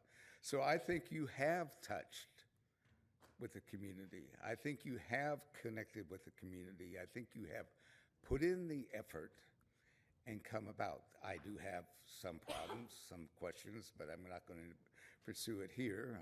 We need to partner with Diablo Water District for water conservation. Partner is a tough one when you're talking about two governmental agencies trying to figure out how that's going to work. But still, I think you did. I think you did good. I think that, to me, I hear the community. I'm going to listen to the community and what the community residents say, and I'm going to vote aye. Councilmember Meadows. I'll address the community outreach. It was limited, like it typically is with these kind of situations. It was limited to people that had a concern about climate action. I would agree with Mayor Shaw on the city vehicles. I have a concern, especially with public works vehicles and our public safety vehicles. I also don't think long-term it's going to be electric vehicles. I don't think it's viable. Maybe hydrogen, but not electric. Going back to ag. Yeah, Councilmember Fuller, I do own the vineyard south of the post office. You're correct. It wasn't bought for a vineyard. It had a vineyard on it. Long term, it won't be there. If you look at an aerial, half of it's gone already. I don't know if I have a contract for those grapes this year. The purchaser last year reluctantly took them. I have grapes that I manage on Live Oak Avenue. I may have 3 out of 10 tons sold, 30%. I have some grapes around my house. We used to farm 25 acres, my 5 generations. I'm the 5th. I used to farm 25 acres around Freedom High School. Why don't we farm around Freedom High School anymore? Because we got pushed out basically by Freedom High School because we couldn't farm it to the standards that we needed to because of the school. We actually had the school spray the fields, and it drifted into our vineyards and damaged our vineyards. I do know a little bit about farming, unlike I think you. I believe farming is very important. I don't want to rely on foreign countries for our food. But you also got to make money farming. Our vineyards aren't here so that you can look at them. We maintain vineyards here so that we can make a living. If you drive down Wilbur Avenue, there's vineyards that haven't been pruned. There's vineyards in Oakley that weren't pruned. Why is that? Because they had no contract. So just educate yourself. You think you know it all, but you don't. There's some good people, and I wasn't attacking you guys per se, but it does bother me when I start seeing ag put in these kind of documents. We were an exporter because of the rail. We had almonds at one time and grapes. I've been here a long time. They were almonds. So We were never a hotbed of farming. I mean, in Contra Costa County, it's South Brentwood, Southeast Brentwood. That's where the prime farmland is. It's not Oakley. Sand's not prime farmland. So there's some good things in this plan, and there's some things that are marginal. But those are my comments for now. Councilmember Williams? I mean, you already stole my glory with the presentation from Tri-Delta Transit. Yes, I obviously, as the self-proclaimed hippie of the group, I definitely want us to figure out alternatives. But, you know, that was a really tough thing to listen to a presentation when Tri-Delta Transit was trying to go all in on hydrogen, and we were just told that the hydrogen manufacturers aren't making the buses anymore, so you can't get a bus if it's not being manufactured. And part of the problem that they were pointing out is that you need scale, and they need public works vehicles, they need trucks, they need all of those manufacturers to do that in order for there to be scale and for the cost of hydrogen to come down. So I think we're gonna definitely have to be flexible about that part. They were pointing out some huge reductions in diesel that's happening. So I think maybe we can, and again, it is a living document, so I don't know that it needs to necessarily be decided on tonight, but maybe if we're making a commitment to, we're only purchasing the cleanest diesel vehicles that are available because those are being manufactured, and they showed a significant reduction in emissions, so maybe that gets us part of the way there. As an EV owner, I have definitely advocated for way more chargers. We just don't have enough. And Oakley is good compared to other cities. I worked in Orinda. There wasn't a single charger there. You had to drive very far or plug into your office. So I appreciate the steps that we have taken. As far as agriculture, I was at the meeting when the residents were speaking about that, and I think it's hard because that is something that our residents do cling to. They came here for the country feel, and they want to preserve that country feel, and it's hard for them to hear. But my property, it's not my vineyard, that's $1 million. That's my home. My vineyard has not produced for us for the past 3 years, meaning we didn't have somebody purchasing our grapes. So it's been ripped out, and it's going to become a horse arena because that's what's more useful for our property. So, and, you know, I do think it is important that we realize, again, as Councilmember Meadows said, we don't want to rely on getting our food from other sources. But right now, agriculture represents 2% of California's GDP, and it's 3% of employment. That doesn't even, it's maybe fourth for the industries. So it is something that's kind of leaving here. That doesn't necessarily mean that we should pave over everything, right? So I do appreciate that it's kept in here, and I think we need to focus on those green spaces. I was also going to point out how there was some adaptation stuff for playgrounds and water features and all of that stuff. So I think we've got to figure out how we evolve and we preserve sort of that country charm that people want, where we're not forcing people to hold a product that they can't sell. So I think that's going to be something that we have to work on as we're going through this. And I think as long as we have sort of disclaimers that this is a living document, this is a goal that we're going for, just like our, you know, strategic plan or our goals, I think that's an important thing to highlight. So. Yeah, so I hear a lot of positives, so I just want to recap that.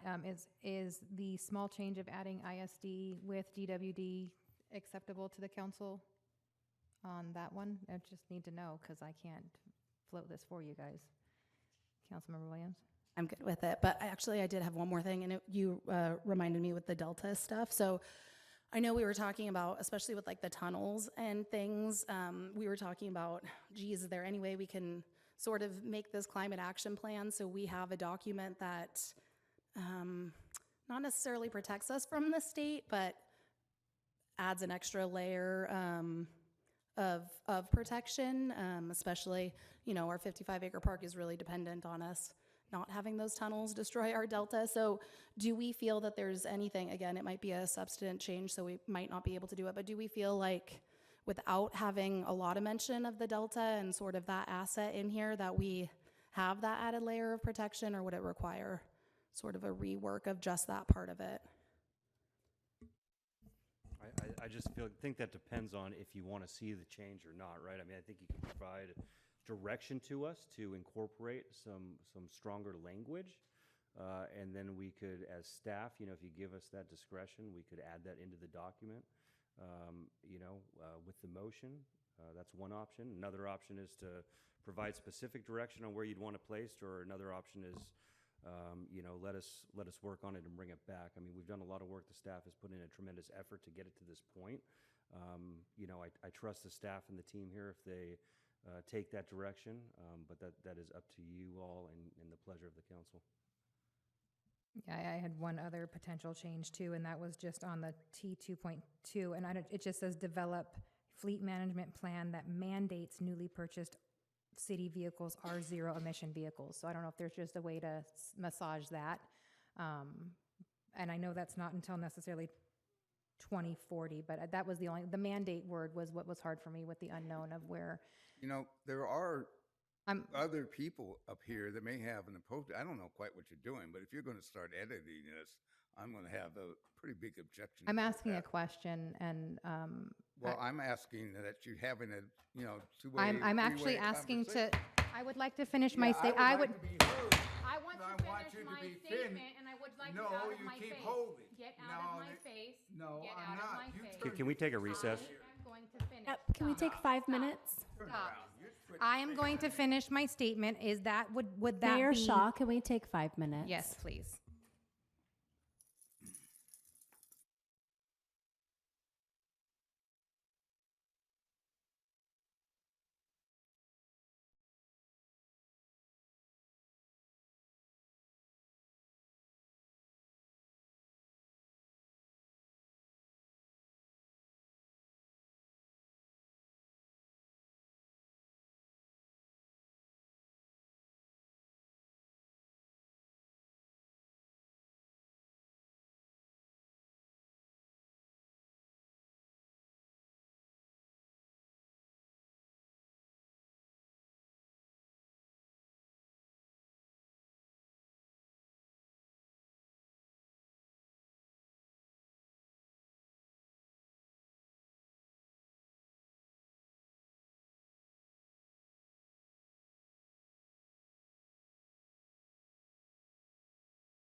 All right, are we ready to continue? Great. So the question was just about I know the zero emissions was from 2040, but with the strong language of mandating was whether that could be, like you said, potentially directing staff or otherwise.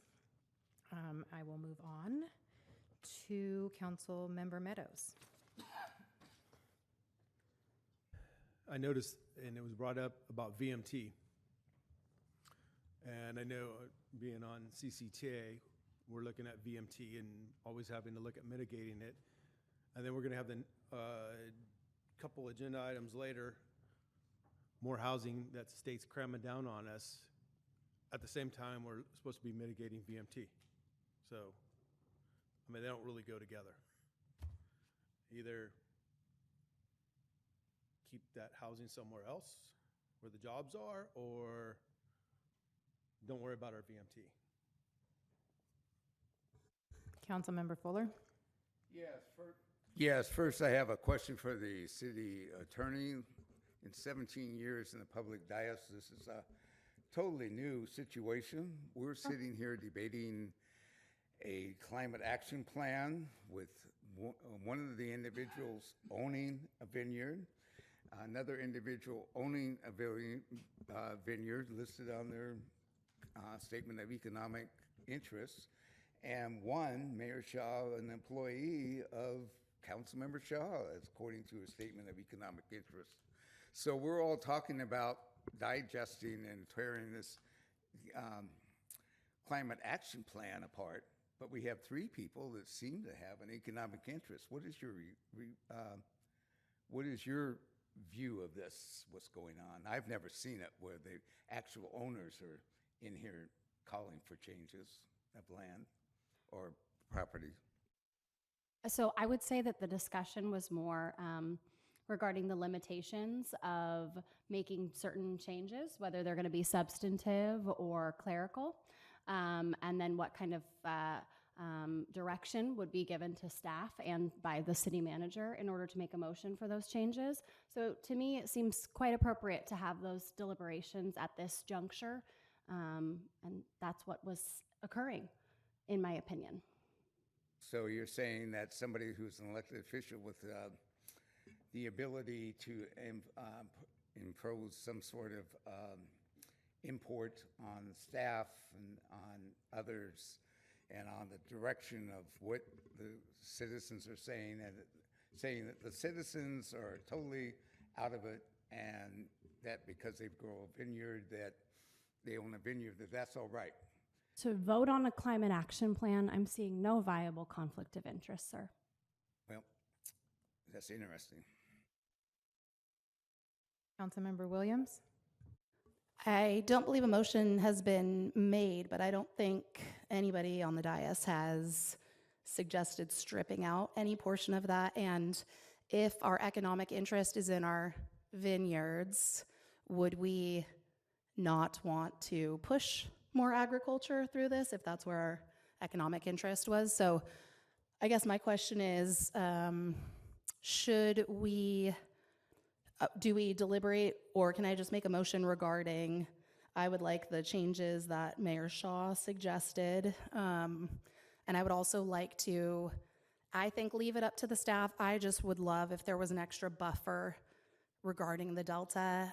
It might come to nothing. I just think that the more protections we build in against the state, the better off we'll be. So, but I don't know if that motion is clear enough the way I just said it, and if anybody else agrees, obviously they can second if they agree. I can reiterate some of the small changes that I was requesting, if that helps. Can you clarify your small changes? Yes, I'm offering to do that. I'm just waiting for staff to respond. I'm sorry, I was talking with staff. What was the question? I said if it helps, she had mentioned some of the smaller changes that I had mentioned. I'd be happy to mention those. That would be very helpful, because that's what I was asking staff. So if you could just restate those so we capture those, that would be great. Yep, in page 30G-2.3 would be adding Iron House on the, as well, where DWD was added, adding Iron House as well. On T-2.2 on page 41 would just be maybe finding another word other than mandate newly purchased city vehicles being zero emissions. And on page 48, A-4.2, along with what Councilmember Williams was saying, would be a little bit more regarding the delta, the ecosystem, and the health and climate resilience there. So those were the ones that I had suggested. I was trying to ask if there was a consensus on those or a little bit earlier, so those were the three that I had mentioned. Does that satisfy your motion? That satisfies my motion. All right, I have a motion. Do I have a second? I would like to hear him read back, though. I'm hearing a lot. In fact, I would rather we take the time and publish them again. The public actually put together this document, and now we're just saying, well, you don't know what you're doing. It's basically what we've said, or I haven't said, but others have said, you don't know what you're doing. And so we're going to change it. And I would like to see it written. I think it should be gone out to the public before we make anything further.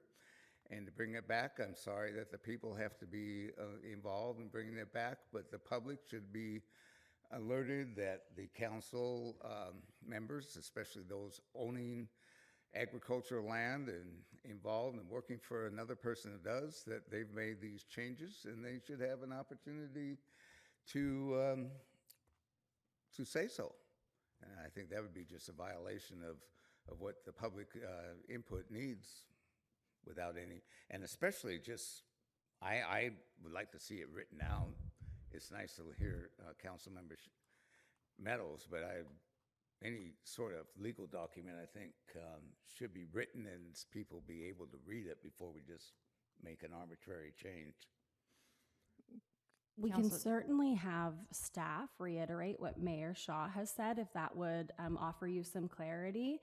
But there is a motion on the table. So any comments that would be in conflict with that would be at your vote or at a secondary motion. But staff can certainly clarify the comments that were just. Are they going to, in clarification, are they going to write them down? Or are they just going to repeat them? Or what's going on?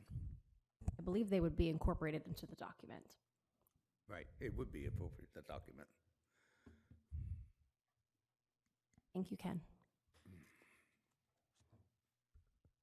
The three changes that I've heard made with the motion would be incorporated into the tables, the table in the climate action plan. The first change, which is referencing G-2.3, is requesting to add Iron House Sanitation District along with what is already in there as Diablo Water District as a second special district to which the city would work cooperatively with. So as an example, that target could read, or the action could read, convene a working group of DWD and ISD representatives rather than just DWD representatives. For the suggested or requested change, and excuse me as I kind of flip through the document, to target number T-2.2, transition Oakley's municipal fleet to zero emission vehicles, or ZEV, by 2040. I want to add one comment to that because there has been some discussion that I haven't had a chance to provide comment on. I just want to remind the council, obviously 2040 is still 14, 15 years away. The climate action plan will come back to the council every 5 years for an update. This target was based on sort of state guidance at this time. We understand there's some challenges going on. There may be exceptions to large vehicles. So as that guidance becomes more and more clear, during these updates prior to 2040, we'll probably have better language to put in here. But the request that is in front of us now and that we can make a change to is to the first of the 4 actions under that target number, and that is to replace the word mandate. So currently that action reads, developing a municipal fleet management plan that mandates newly purchased city vehicles are zero emission vehicles. And the request is to change that word mandates. Do you have a word you would like us to replace it with? Not necessarily. I would just be, maybe work to, to the best of our ability to purchase vehicles as they're available. Just instead of the word mandate, it could just read, develop a municipal fleet management plan to replace, for newly purchased vehicles to the best of our ability, like the zero emissions. It's not necessarily a word for word. It would just be, as these things do change. And if that one can come back to us, I'm okay with that. I understand that the 2040 is a state thing. The word mandate and this being a document that a lot of people are going to really want to hold our feet to the fire about, and we're going to have to purchase some of these vehicles that aren't readily available right now with zero emissions. The word mandate just seemed a little strong. Absolutely. We can rewrite that action in a manner that doesn't mandate it, but instead encourages or has the city attempt to replace the municipal fleet, but subject to available technology and guidance from the state. I like that. And then in 5 years, we can come back and take a look at it. And if it needs to be changed at that time, there can be a discussion for that. Yeah, that word makes me more comfortable, subject to availability rather than because that's an easy, we could get out of that, right? Like, oh, it's kind of expensive, so we don't want to do it. Whereas it's an availability issue. That's the only reason that it wouldn't be purchased. Right. Okay. I think we have clear guidance on that one. And then for A-4.2, which is the third one that was brought up, this is the target here states protect significant historical and ecological sites to ensure resiliency to climate impacts on an ongoing basis. And the second action, there's two actions. The second one reads, encourage preservation and protection of delta ecosystems to foster ecological health and bolster climate resilience. And the direction to staff was to bolster this action to provide more buffers for the delta ecosystem and for essentially the city's desire to see the ecosystem stay as is, specifically with the comments that were made about the potential tunnel projects. And so staff will need to wordsmith this one. I don't have anything to provide you right now, but I think the direction is clear enough, and the general idea is that we're bolstering that action item to show more support and request more support for the Delta ecosystem. And I think maybe a document that we can look back on was when we had our joint meeting with ISD and DWD, when we all took action on our stance on the tunnels. Maybe that can be used in that rewording. Yeah, and I think we could even point to, preserving or enhancing, recreational and economic development related to, our interface with the Delta, because that's really what we're trying to do. Right. All right. So we had them read back. You're still comfortable with that? Yes, my motion still stands. All right, the motion stands. Do we have a second to that motion? What is the motion? The motion is to approve with those changes that were mentioned by staff at the request of council. Well, I won't have any part of that. Okay. I will second the motion. All right, so I have a first and a second. All those in favor? Aye. Aye. Opposed? Abstentions? Abstain. All right, passes 4 with 1 abstention. Okay, so thank you for everything. Thank you for all your hard work. Sorry, again, I do apologize for not getting those comments in writing. I just thought we would have this opportunity. But I do appreciate all the hard work that you guys have done and the community involvement. So, we're going to move on to the regular calendar, which 6.1 is waive the first reading and introduce an ordinance repealing and reenacting Chapter 2.5 of the Oakley Municipal Code concerning emergency organizations and functions. Daniel Navarro, Assistant City Manager. Good evening, Mayor Shaw, Vice Mayor Henderson, and council members. At the last meeting, staff proposed amendments to Oakley Municipal Code, Chapter 2.5, regarding emergency organization and functions for 3 purposes. One was to implement recommendations from the 2023 assessment of our emergency management program. One was to reflect position changes as a result of our 2023 reorganization. And the last one was to increase the purchasing authority in exigent circumstances in light of the current and rising costs of goods and services. At the meeting, the council gave direction to staff to return with 2 additional changes. One was to change the word "or" in section 2.5.012B to "then" for the order of succession in the director's absence. And the second was to add the word "public" in front of "agency" in section 2.5.018 regarding standby city council members' prior experience. So those 2 changes have been added to the original amendments on the proposed ordinance before you tonight. And so staff recommends that the City Council waive the first reading and introduce the ordinance repealing and reenacting Chapter 2.5 of the Oakley Municipal Code. And I'm available for questions. Do we have any questions from council for staff? Seeing none, I do not have any public comment cards on this item, so I will bring it back to council for deliberation and or a motion. Councilmember Fuller? Yes, I want to thank Ms. Navarro for all the work that she's done putting it together. I really like the document. I think in our need for emergency, I think we have clear direction of what we need to do and where we need to go, and thank her for that.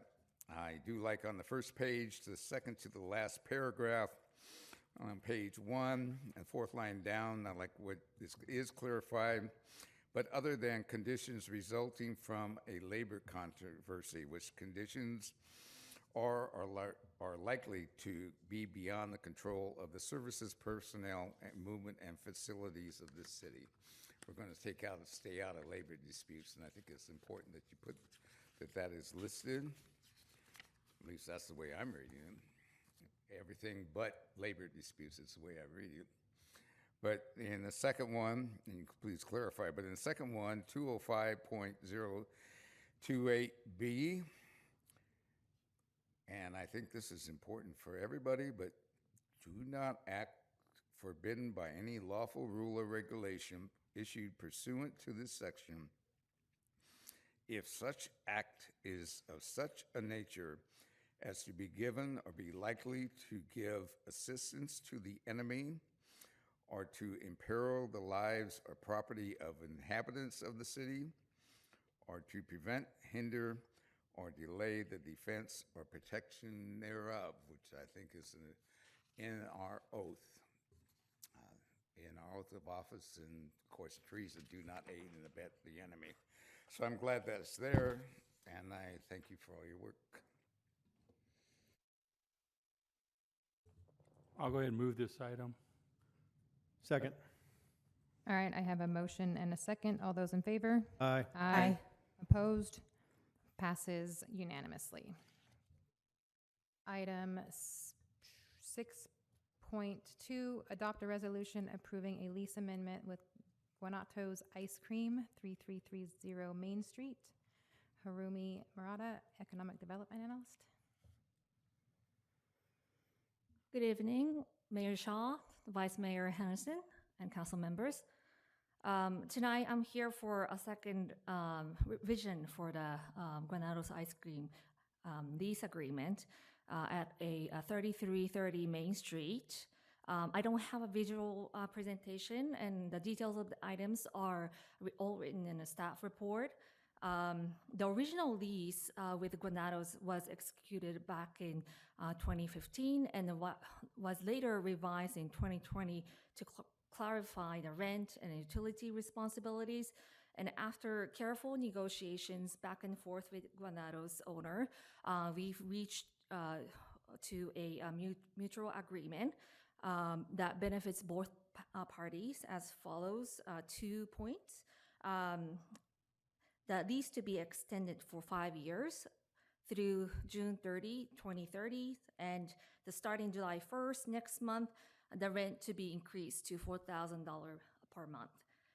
This new structure provides predictable monthly income, especially it's quite a unique business. It's a very seasonal business for them, and also eliminates the need for complicated utility reconciliation. With that, as for the fiscal impact under the new terms, the city would receive $48,000 annually, and that's what I would recommend, and adopting a resolution approving the second amendment to the lease. Thank you. Any questions for staff?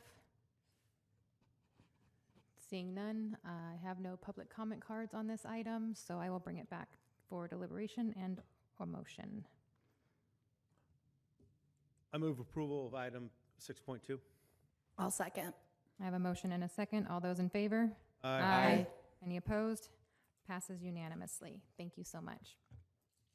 All right, 7.1A and B, City Manager.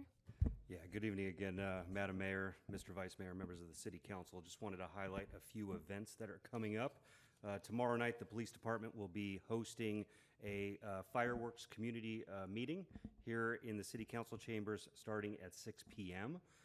This Saturday, the 14th, we will be hosting our second annual Juneteenth celebration at Civic Center Plaza from 10 a.m. to 1 p.m. And then at the end of the month, Summerfest, our fourth annual Summerfest, will be held on Saturday the 28th from 10 a.m. to 3 p.m. That's a great family-friendly environment and event for everybody in the community and the region. So we hope to see you there. Teams worked very hard on a great event.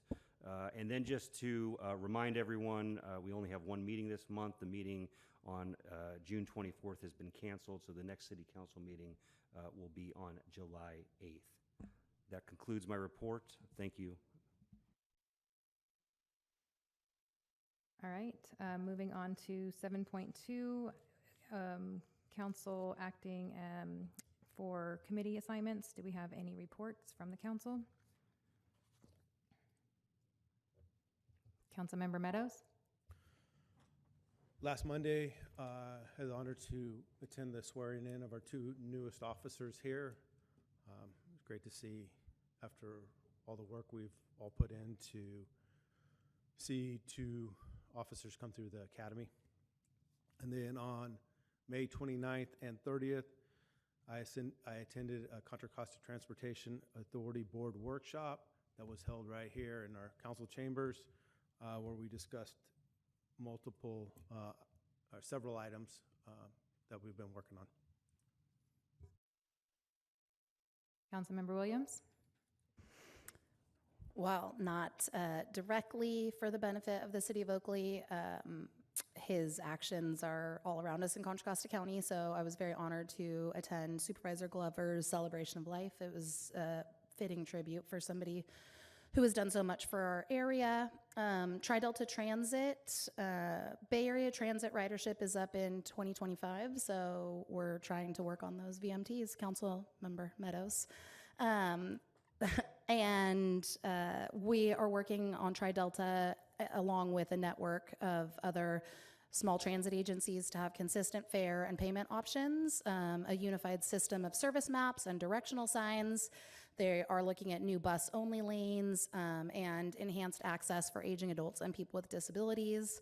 Right here in Oakley, we had the Shred It event, and sponsored by Tri-Delta Transit, City of Oakley, Assemblymember Lori Wilson, and there were 2.2 million papers shredded. A line was around the whole park and ride.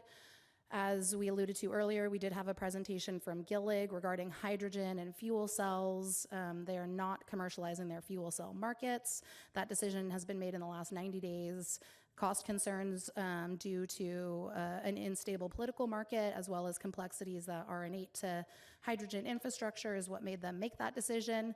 As Mayor Shaw prompted Tri-Delta to talk about the summer youth program, even though 511 Contra Costa has discontinued the funding, we've managed to scrape together so that youth ride free through June and July 2025.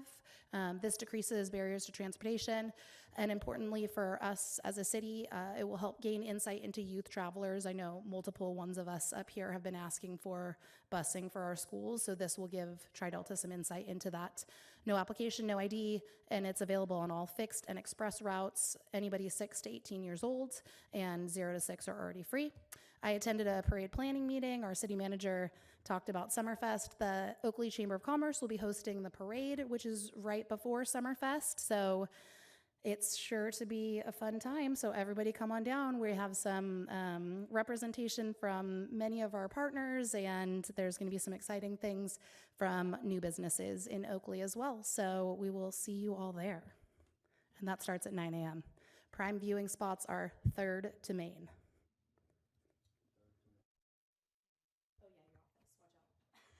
Vice Mayor Henderson? Since our last meeting, I attended Diablo Water. Also enjoyed the concert in the park, Friday Night Bites, Friday night. The really nice crowd of our community there. We had over 300 people there, so nice event. Staff did a great job.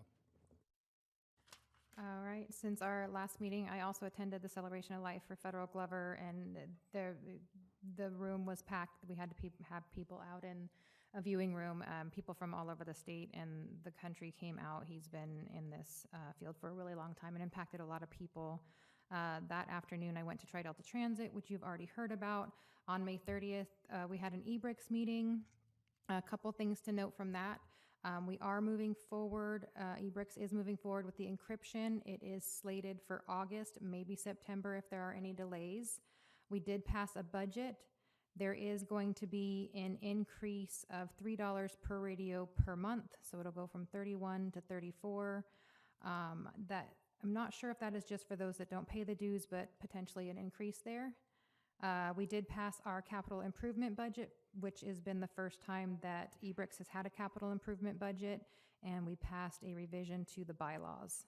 So pretty long meeting, but very productive. On the 31st, I went to the Rotary Gala, and for those of you who don't know, Rotary Club of Oakley does so much for the city, whether it is planting trees or roadside cleanups. It does. It's done some flag raising with the senior center. What do you guys do? Some landscaping there. That was before me. But this gala is one of our major fundraisers, and it is for our toy giveaway in Christmas is one of the big things that's funded, plus all the scholarships that are given. So very proud to attend that.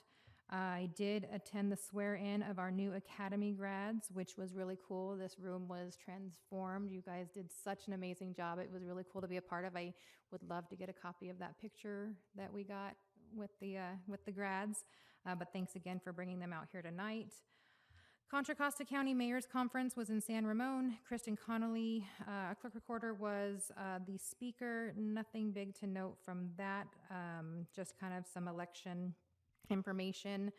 And then I did stop into Friday Night Bites of the concert, and it was pretty packed, which was why I probably didn't see Vice Mayor Henderson there. There were a lot of people. On the 7th, I attended the Freedom High School graduation, which is always great, and I had a fun little phone call on the 8th where one of our planning commissioners, Lynn Price, turned 85 and asked me if I would come to his birthday celebration, so it was really cool to celebrate with him, and that's all I have for that. 7.2B, any requests for future agenda items? Seeing none, you're welcome. So we will move on to our work session 8.1, work session to discuss potential housing element rezone and affordable housing overlay sites related to our regional housing needs allocation compliance. Ken Strelo, Community Development Director.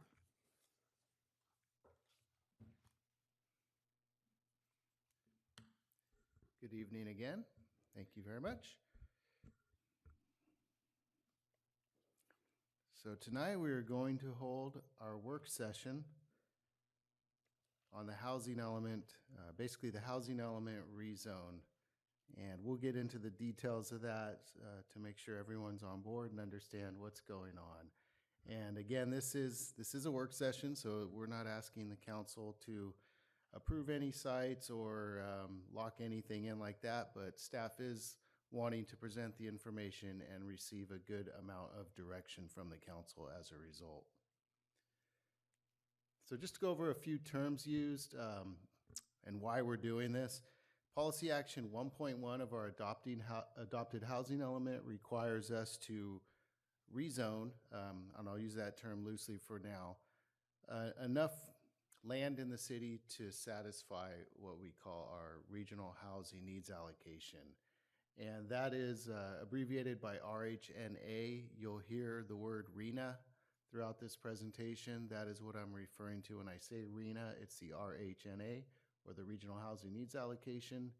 HCD is the State Department of Housing and Community Development, which is the state department that certifies housing elements, and AHO, and I will pronounce it like that, I promise not to say AHO or anything like that, is the Affordable Housing Overlay District, which is an overlay district currently in the City of Oakley Municipal Code. And the overall purpose of this, and I kind of touched on this right at the beginning, is to just facilitate discussion.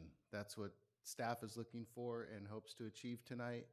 And that is to identify several existing and candidate AHO sites, and I will explain what that means in just a moment, and potential sites that are not identified in the housing element for consideration to satisfy the City of Oakley's RHNA, lower income RHNA units, through either applying the existing AHO or rezoning to a yet-to-exist zoning district that we think will be titled M-30 or multifamily-30. And as you can see there, there's a note, the M30 district is currently being drafted per HCD guidance for compliance with state housing laws.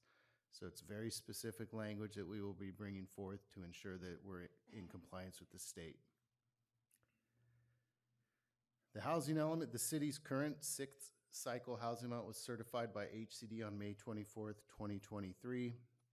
We barely made the deadline to allow us 3 years from the January 31st, 2023 deadline to get our rezoning done.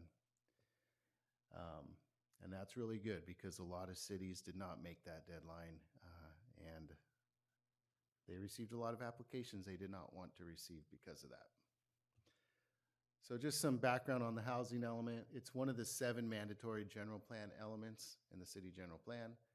It's a requirement of state law that it be updated every 8 years. Again, we just did our update in 2023. And the RHNA is the state mandated process that determines the total number of housing units broken down by different income categories that are required to be planned for, not built, but planned for in that housing element's 8-year cycle. Mentioned the AHO. So the AHO, or Affordable Housing Overlay, was the tool that the City of Oakley has historically used to satisfy its RHNA numbers for each housing element cycle in the past. And it's been somewhat successful, even to the point of us receiving notoriety for our RHNA through a study, or I'm sorry, of our AHO through a study that was done several years ago. However, just prior to the certification of our housing element, and after the council adopted it in, I believe it was May of that year, 2023, a court case, Martinez versus Clovis, came out, and it changed how HCD was willing to allow AHO districts to satisfy RHNA. We worked very quickly. We worked with our HCD staff person and our consultants, and we came up with what we felt would be a solution, and that was to bring the housing element back to the council with an alternative method of satisfying RHNA, which was to add in the option to rezone based on future guidance by HCD and not just do the overlay zone. And it worked. HCD was okay with the idea. Our housing element was certified, and off we went. So this is a summary of what our current RHNA numbers are. And long story short, we need to plan for 440 lower income or affordable units in this 8-year housing element cycle. The numbers, the last 3 columns, or the last, I guess not the total, but the moderate income and above moderate income, we're not worried about that. We have enough entitled units already to satisfy those numbers. What we are concerned about is satisfying the low, the very low, and the extremely low income units. And just for a little bit, so the extremely low is a number that's derived by taking half of the very low income units. So we split it up into half of those very low income units remain very low, and then a half, or in this case, one less, because we can't do half a unit, becomes the extremely low. So that's where that number comes from. And then how do we calculate what a given parcel or site or group of parcels, how many RENA units can we assume on that site?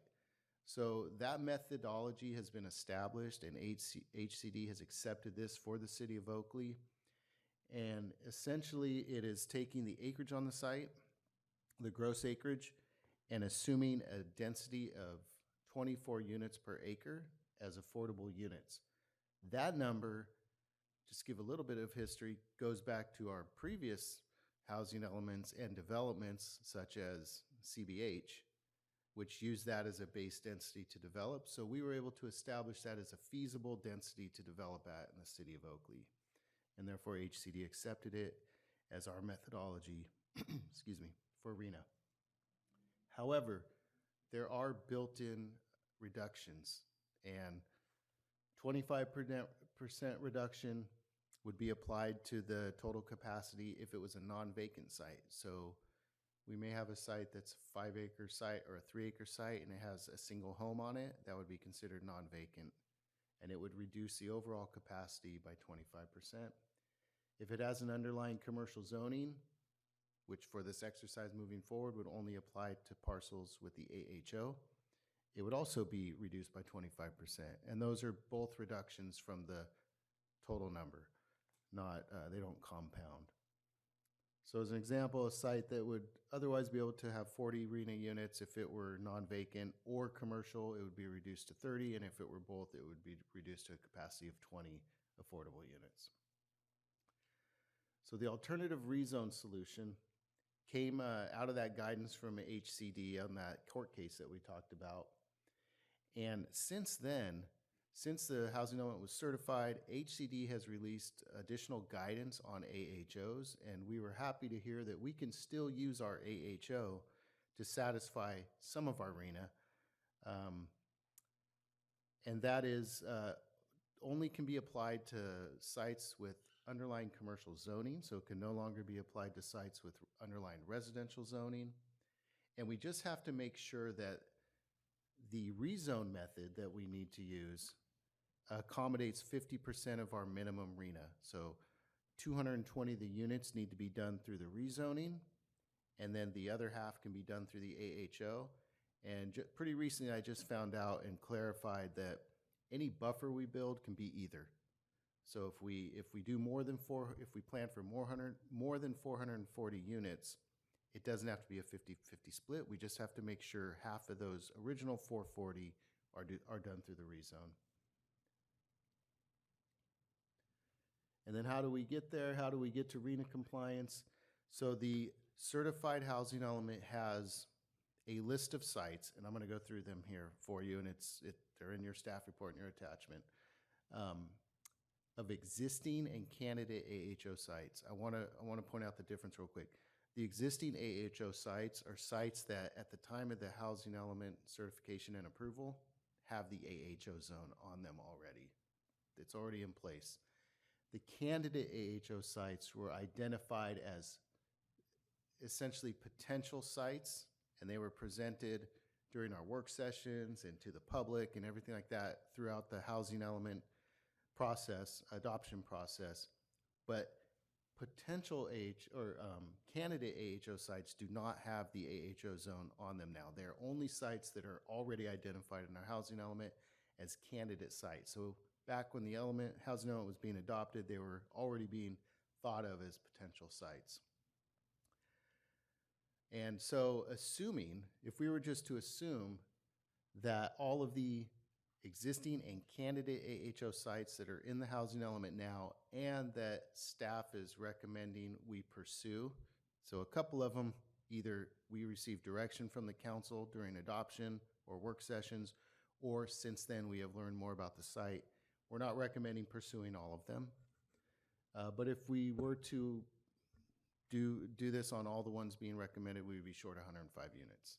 So we had to identify more sites. So I'll go through that now, and this analysis is going to go through both the potential and candidate sites and a few new sites that we're just bringing to the table for discussion. It's not the end-all be-all of what sites we could talk about tonight. So 7 sites are identified in the housing element as currently having the AHO placed on them. And when I say sites, we mean individual parcels. Some of them are grouped together as larger sites. An additional 7 are candidate sites, and 11 of the 14 sites include recommendations to pursue RENA accommodation. Based on that capacity that I went over earlier, the methodology, these are the numbers that we could achieve through the sites currently identified in the housing element as both having the AHO now and candidate sites for the AHO. And it would, only 14 units would be units that would remain in the AHO. There would be a recommendation to pursue adding the AHO to a site to attain 25 more units, and the total would end up being 335. There's also the other 7 sites that are, I'm sorry, these are the potential sites that are not identified in the housing element. So we looked at, staff just looked at 3 sites. We thought we need X number of units. We need to find sites that we feel like could potentially be good sites. We can't predict what HCD will approve, but we did try to find at least sites that are near public transit or perhaps walkable to commercial or a nearby school. I'll admit it wasn't a perfect methodology, but we wanted to get something in play to start a discussion here. And so this is what we ended up with. And of these 3 sites, they make up about 11.25 acres of land. And they would satisfy 159 units based on the methodology for RENA capacity. Now the good part, the sites review. You'll notice 2 red blotches on this one. We're just looking at the one on the right for this slide. So sites 1 through 4, these have the existing AHO on them. And you can, if anybody wants to read all that, that's great, but staff is recommending that this site that has the existing AHO, this is a residentially zoned site. It cannot have the AHO remain on it and count towards RENA. So staff is recommending this be a site that we pursue the rezoning on. If we were to do that, the potential units counted towards RENA would total 124 units. And again, this is sites 1 through 4. So this is already 4 of the sites, 4 of the total 14 sites we talked about that are in the housing element. Site 5 is just the red site there. This is, you know, I'm sorry, I should have pointed this out. The location of this is just south of Cypress Grove, next to the Cypress Storage, east of the railroad tracks on Cypress Road. There was a lot of cypress, but there's a lot of cypress in Oakley. So this property is on Sellers Avenue, just south of Cypress Road. It's an existing AHO site. It is also residentially zoned. Staff would recommend this site be rezoned. And the potential number of units on this site would be 35. And again, when I say potential units, these are RENA, affordable, or lower income units. Sites 6 and 7, you'll notice this is the same image almost. This is over on the left side. This is on, again, Cypress and Main Street on the northwest corner there.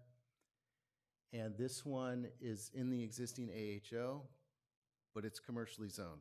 So staff is recommending we don't do anything with this one. We leave it in the AHO. It can accommodate 14 units, 14 affordable units. And that covers all of the existing AHO sites. Yeah. Before you go on to the potential sites that are not identified, I've had a request for a potty break. Yeah, sounds good. So I didn't want to stop you. I know it's kind of a breaking point, so we'll just take a quick break. You're welcome.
All right, we can continue. Thank you for your patience, everybody and staff. Okay, so those are the first 7 sites. These are all sites identified in the housing element and that currently have the AHO zoning on them, whether or not it would actually apply. So we'll move on to the next 7 sites. These are candidate AHOs, and again, the candidate AHO sites are sites identified in the housing element as, at the time, sites that could potentially have the AHO zoning put on them or the AHO overlay district put on them. They do not have the AHO overlay district put on them at this time. They're only identified in the housing element. So sites 8 and 9 are located on Bridgehead Road. They're just next to the hotel, north of Main Street. And during work sessions and the hearings for the housing element, staff was directed to not pursue these sites. So yes, they're in the housing element. However, the current direction that we received, or the previous direction we received, was to not pursue these sites. Therefore, they are not being pursued. And if the council still feels that way, we've run all these numbers not pursuing these sites. So these can essentially just be ignored for now. Site 10 is the site on the southwest corner of Laurel Road and O'Hara Avenue, also adjacent to Mercedes Lane. This was also in the housing element as a candidate AHO site. Given recent work sessions that were unrelated to the housing element, we heard how important this site is for commercial development and not residential development. And for that reason, and due to its location on 2 arterial streets, staff is recommending that the council direct us not to pursue this site for the AHO or the rezone. Site 11, I don't know, some of you may know this site as Empire Station. It was an old project many, many years ago. It actually has a split general plan designation on it. The corner up on the intersection is commercial, the rest is residential. But it is a candidate AHO site. Staff is recommending consideration to rezone this site. And if it were to be rezoned, it would be able to accommodate 87 affordable units. However, there could be an alternative approach because it's not commercial, it's not just residential, and that would be to possibly rezone and do a general plan amendment to make it a commercial site entirely and then put the AHO on it. That would result in a reduction of the capacity of RENA just by the nature of the commercial underlying district at that point. It would have a 25% reduction. So rather than 87 units, it would have a capacity of 65, 22 less than a rezoning method could potentially accommodate. Sites 12 and 13 are on Rose Avenue and Main Street. These have a general plan designation. The underlying zoning district's downtown specific plan. Staff would recommend that these sites be considered for adding to the affordable housing overlay or the AHO district. If they were combined, they could accommodate 25 affordable units. And finally, Site 14, which is adjacent to the previous Site 5. So Site 14 actually borders Cypress Road and Site 5. Again, this one is a underlying residential district, and the recommendation would be to pursue this site for the rezoning, and then it could potentially be combined with Site 5. If it were to be rezoned to M30 or the future M30 district, it could accommodate 50 affordable units. So that completes all of the sites identified in the housing element, all 14 of them, including the recommendations to not pursue 2 of them that are really one site, and then another one on Laurel and O'Hara. So this is a summary of all the sites. Sites 1 through 4 is one location. Site 5 is a standalone site. Sites 6 and 7 are combined or near each other. 8 and 9 the same. 10, 11, and 12 and 13. So these are the 14 individual parcels, I would say, that are grouped into separate sites, and just a summary of how many units they could, as well as staff's recommendation there, the second row from the bottom. So again, we are recommending no action or to not pursue sites 8, 9, and 10. And again, those are on Bridgehead Road and the Mercedes Lane site.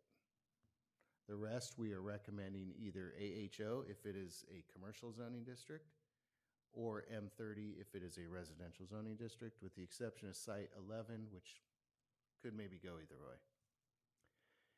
And that brings us on to the additional 105 units we would need, assuming all those sites are done exactly like we've just run the numbers through. So for this, staff identified about 3 areas. Again, I want to reiterate, this is a practice for discussion. We want to get feedback on these sites. We understand they may not be loved by everyone, either on the council or in the public, but we need to get a discussion going, and we need to find 105 additional sites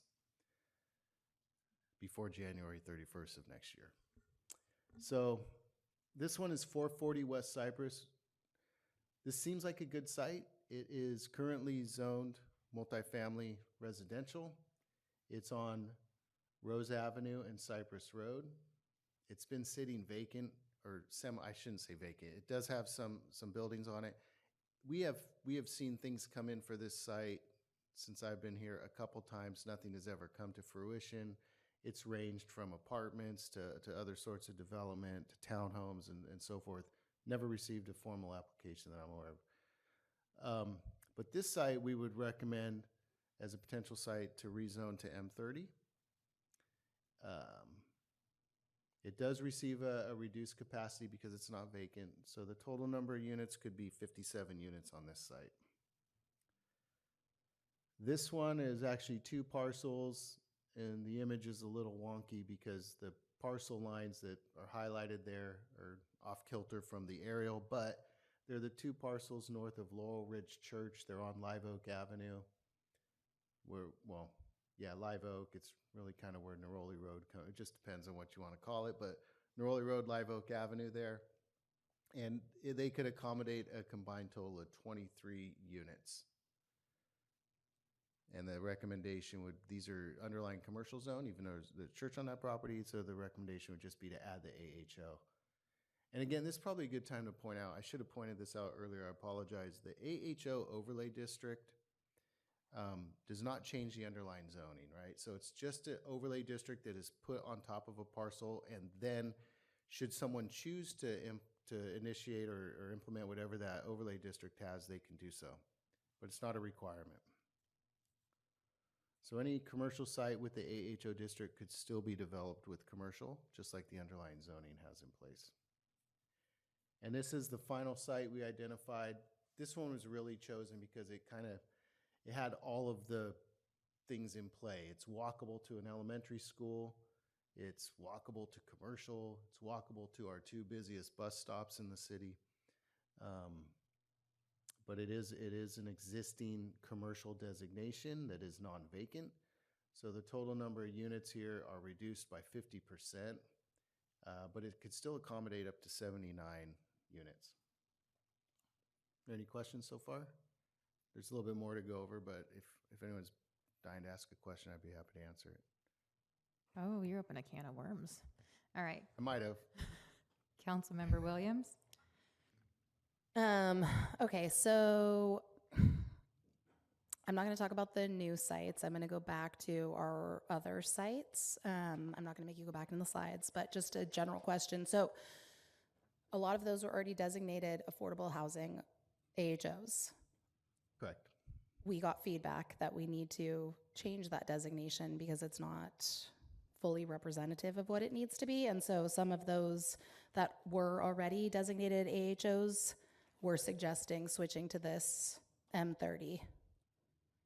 Yes, for the existing the sites that have the existing AHO but have a underlying residential district, we would recommend those be rezoned to M30. So that we can meet the feedback that we got from the state, basically, right? Like they're just basically saying that AHO overlay is not getting what it needs to get. It can't be applied to underlying residential districts. And I will say that the development that would be allowed in the AHO is going to be pretty much identical to what the M30 district will allow. It's just two different two different methods to get to the same ends. Okay, great. Thank you. You're welcome. Okay. Oh, wait, you got two more questions, Okay. or maybe three. Told you. Councilmember Fuller? Yes. Why was 8 and 9 taken off? That was the direction received during previous hearings. But who gave the direction, or where? How Council. was? We did. Was that? We received that consensus direction from the council during previous hearings. So it disappeared out of there. I'm curious, Kim. 8 and 9 are adjacent to the ARCO station. Are you going to be able to environmentally meet anything?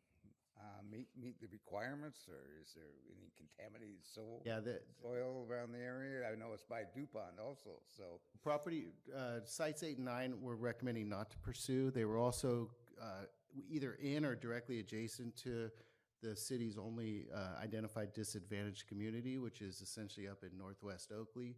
So for that reason, and the fact that they were also in that location, the direction was to not pursue them. Okay, and then site 11, I thought we discussed that last time, that would be, even though it's a prime piece of land for some, but for affordable housing, that it'd be difficult to build a complex within it. Perhaps I don't recall that specific discussion. How do you see, because is that your opinion now, or is that it's buildable in that area? It's a small piece in the corner there. Site 11. Yeah, Site 11 is a developable site. We've had a development application on it. Why they haven't pursued it, I don't know. We've recently just relinquished a right-of-way along the railroad there. I think it would be a feasible location and development site. Okay, I have here Site 11 on mine as a candidate, and it's at Empire and Neroli Road. Yes. And it's that one little corner there, right? And that would be feasible to put affordable housing in there. Yeah, that site is nowhere near the smallest one that is on this list, so it is a feasible site. Okay, and District 5 already has 2 permanent AHO sites within it, as I read it. Plus you're proposing more.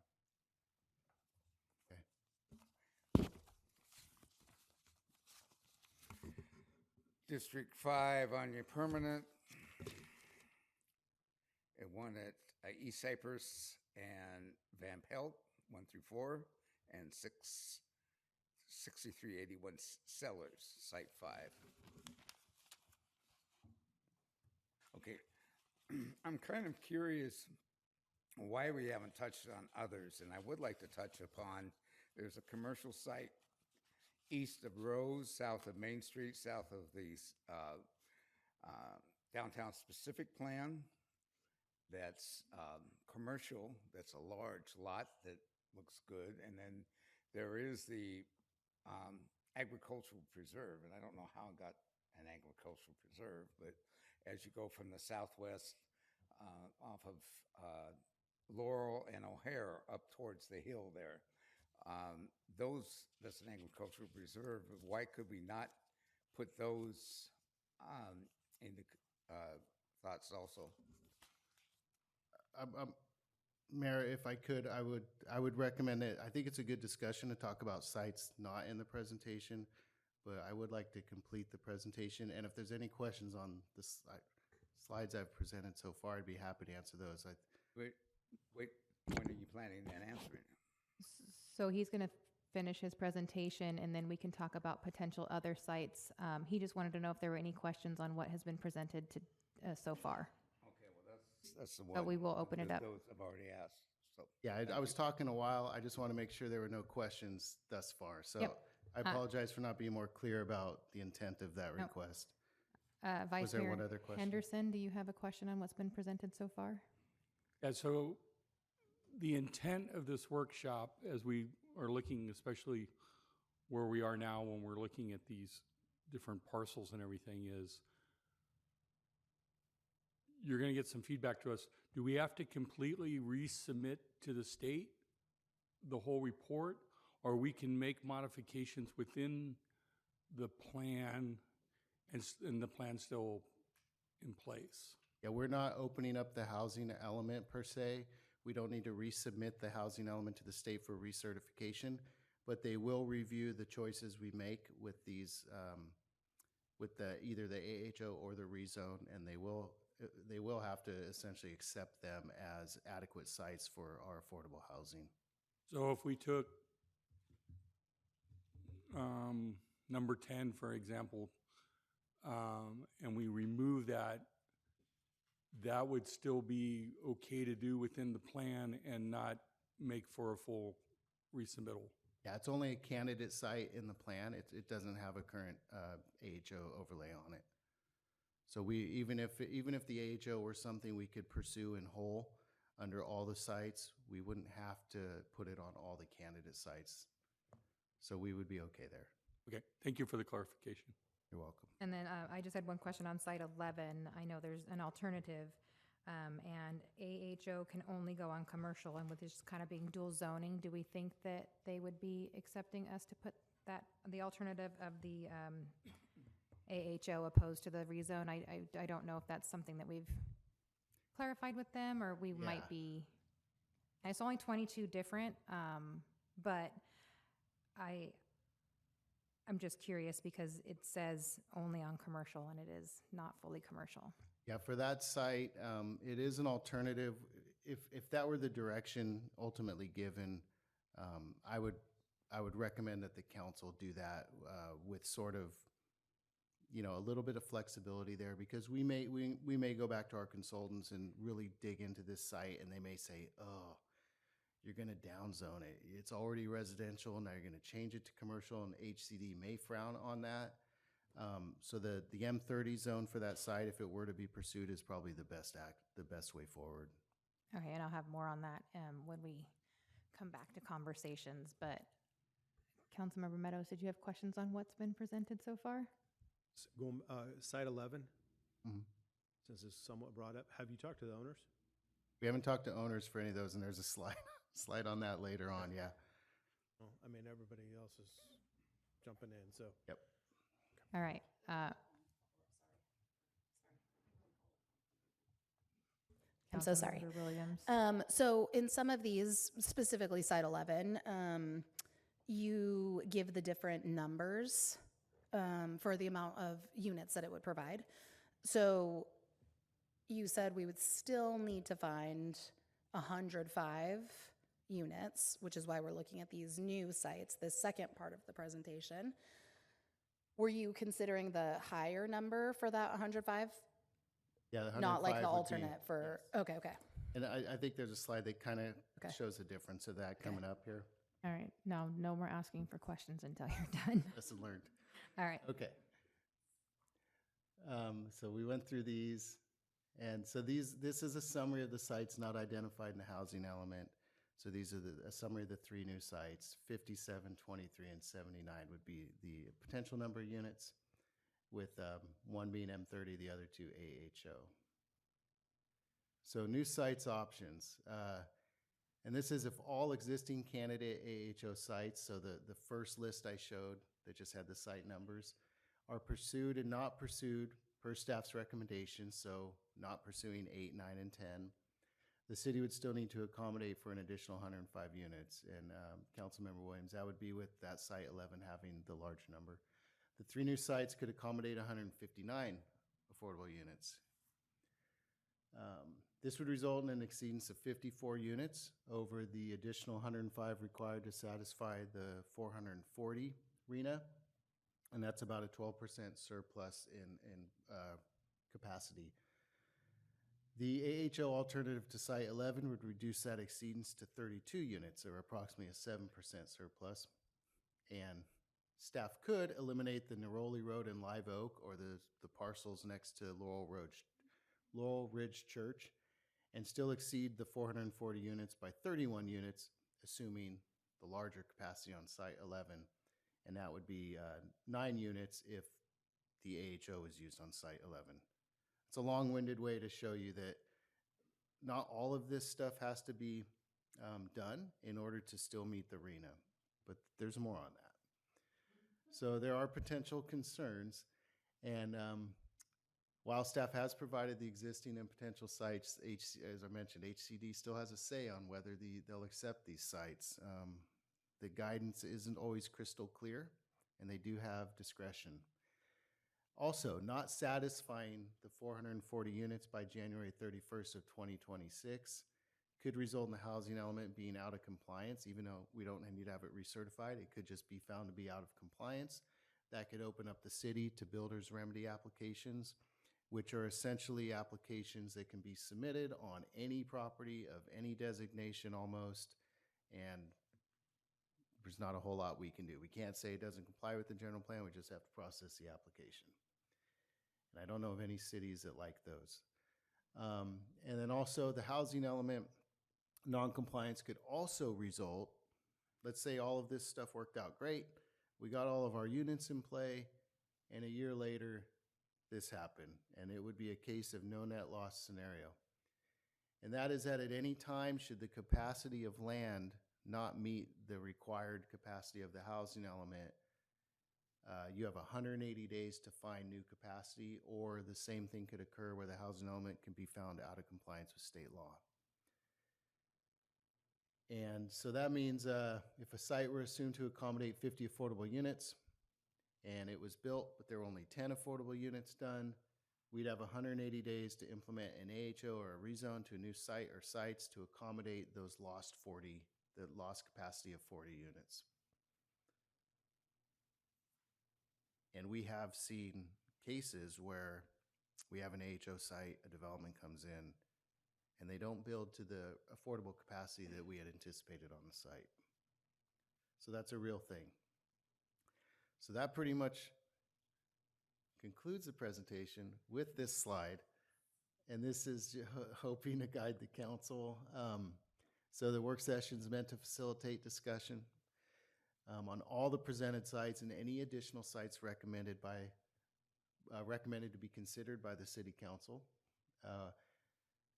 If we could have it in the perfect way, staff would recommend the council take a straw vote on all the sites, and then we would know whether it's something we feel like could be adopted in the future. Staff will proceed with either the AHO or rezone as directed by the council based on a majority of straw votes if that works for the council. And the next steps would be to notify the property owners of these sites and to proceed with the appropriate city-initiated entitlements. And to get to Councilmember Meadows' question, state law does not require a property owner's approval of a city's action to rezone sites to meet housing element RENA capacity. However, all actions will follow the formal public noticing and hearing procedures required for all general plan amendments and rezonings as required by state law. And again, as per the fourth bullet point, the first thing we would do once we have sites identified is go out and notify those property owners of our plan. They may not love it, but we will be notifying them. All right, so being a work session, I am going to just kind of lay out a plan, if you guys can all bear with me. We're going to take public comment. We will come back and we will go, if there are any questions on what's been presented, then we can go item by item with a vote on council. And then once we are done with that, we can talk about additional sites recommended by the city council. Does that work for everybody? No. Okay. Well, that's how we're going to do that. So you're going to say that we aren't going to look at the potential sites? No, I said we're going to take public comment first. Yes. We are going to go site by site on what has been recommended by staff. And then we will open it up to any potential sites that any additional council members would like to talk about, look at, or bring it back. But that way they're getting a consensus on what's been provided, but we will still give time for anyone to make any recommendations for additional sites. That's how it's going to be laid out. Well, to take a straw vote, at least for me, and I think for everyone, we ought to know that all was on the line. In other words, we're taking a straw vote because of what's there and what staff went, and anything else is just going to be left off the side, which is still the same complaint I had or concern before. Okay, I'm going We to take have- mayor's no, I'm not prerogative. I'm finished going to now. take You mayor's made a big prerogative, and deal. that's It's how I'm going still to do the it. same concern. Councilmember We Fuller. have a large. Councilmember Fuller. We have a property Councilmember- owner on the dais. Councilmember very Fuller. large, Well, we're going to go ahead and take a 5-minute 2-1, break. And then an employee.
All right, so we're going to open this up to public comment. I do have one public comment that was submitted online, which will be entered into the public record.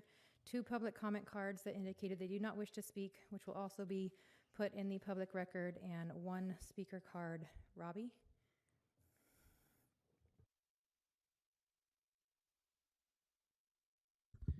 Thank you. It's amazing to finally meet you all in person. I was overseas during the last Mercedes Lane lot fiasco. But here we are again, deja vu. My name is Rabi Obid, and I'm here to demand the council to vote no again on rezoning 40 Mercedes Lane from commercial to residential. Frankly, I just have to ask, why was this even on the agenda? The residents have already made their voice clear, and the council already voted to keep this parcel commercial. So why are we here back again, wasting time, public trust? We'll see. Rezoning this land is a step backwards. It's a sacrifice. It sacrifices economic opportunity, future business growth, and local jobs for more residential development that will strain our roads, schools, and public services. And I'm sure you all know that you all voted last time against this, all while delivering little to no return for Oakley's future. Oakley is not the same town it was 10 years ago. Heck, it's not the same town it was 2 years ago. You now have residents who know how to organize, how to campaign, and how to support or oppose council members based on whether they stand with the city or sell it short. We're watching, we're engaged, and we expect leadership that honors past decisions and put this community first. Help us help you make Oakley better. Vote no for rezoning 40 Mercedes Lane. Thank you. Thank you so much. So before we move on to item by item of what has been presented thus far, any clarifying questions from the council, not specific to the items, we can address those as each lot as they come up. Councilmember Williams? Okay, so I have 2 questions. So this affordable housing overlay that we've had in our housing element, how many of these units have actually been built? Sorry, I should have prepped you with that question, but how many in our history of this have been built? Yeah, I don't have that answer handy. I'm sorry. Sorry, I should have. I could jump in, right? Yep. So, I've had the pleasure of working here for 17 years, and this is the 3rd housing element I've been a part of on the periphery. All of the Corporation for Better Housing property is part of the affordable housing overlay, so we have 505 units over there. And then the Elm Lane apartments that were just recently constructed, 17 of those units are affordable, but that was constructed using a density bonus as well. So those are primarily the 2 sites that have been constructed with the overlay. Okay, perfect. And then another question. So you talked about how the overlays are not necessarily, like, people can still use it for the intended purpose, right? So like these ones that are zoned commercials, if somebody builds commercial there, we then lose that as the affordable housing. So we're going to have to shift to other parts of the city. Okay. That's the no net loss, the slide we went over, no net loss. Okay. And then our public comment just brought up a question that I had as well. How did these sites get identified on here, specifically the candidate sites, if they weren't already the AHO? Or Kind of the same way that I've brought you the potential sites. They were done during, they were looked at candidate sites back when we were doing the housing element at the time. So it's hard. You're looking for sites throughout the city. You're trying to find them where they're not concentrated in one area of the city. You want them to have services. Very rarely do you get support from the surrounding property owners for the sites. But yeah, I think, with the site 10, again, I have to reiterate, the site is being brought to you tonight because it's already in the housing element as a candidate site. This is not something staff said, hey, we heard everything that happened during that hearing, let's bring it back again. No, this is in the housing element. We're recommending you not pursue it. I don't know how to say that any more clearly. Yeah, great. That you got exactly too. This was because it's not some brand new site. It was a candidate site from 23 or 22 whenever we did that. And then my last question, and this, Josh, you might be able to jump in. What have been the barriers that we've encountered, not we, because we don't develop that, but what have been the barriers that developers have encountered? What makes something not a good site, right? Like I remember there was some discussion about something off of Brownstone, and that was maybe more for commercial, right? But the grading, the infrastructure. So like I've heard tonight how important agriculture is, but our agriculture district, I can almost 100% guarantee that they're all on septic. They have propane. They are not on city water. They're on well. So how does that help to spur development if there's all of that stuff that has to also happen? Questions. Yeah, I think, barriers to development just in general, just all funnel back to cost, right? So, can you make a project pencil? And there's so many factors that, are looked at when they develop a pro forma. But I mean, for these types of projects, right, these are not for-profit developments usually. And, these developments are highly dependent on other financial assistance and programs, mainly tax credits, and those programs are highly competitive and less money is available. So, there's a variety of factors that play into whether or not a site can or cannot be developed. And, the state, quite frankly, has, tried through legislation to remove barriers that, years ago, cities, I'm not speaking just for Oakley, but just in general, you could pick sites that potentially, had, access issues and, had constraints with utilities and things like you mentioned, right? Now the state has really honed in on those, right, and said, hey, we want sites that are realistic. And that's why you see, these reductions in densities based on reality, right? So the playing field has completely changed. What we're trying to do, quite honestly, is identify sites that we feel are the best candidates. Part of this exercise, we're constrained by time, right? So we have to ensure, we go through this process, and this is not unlike any other process that we've gone through. It always starts with the city council and talking about just sites in general. Once we get direction, then we work through that process.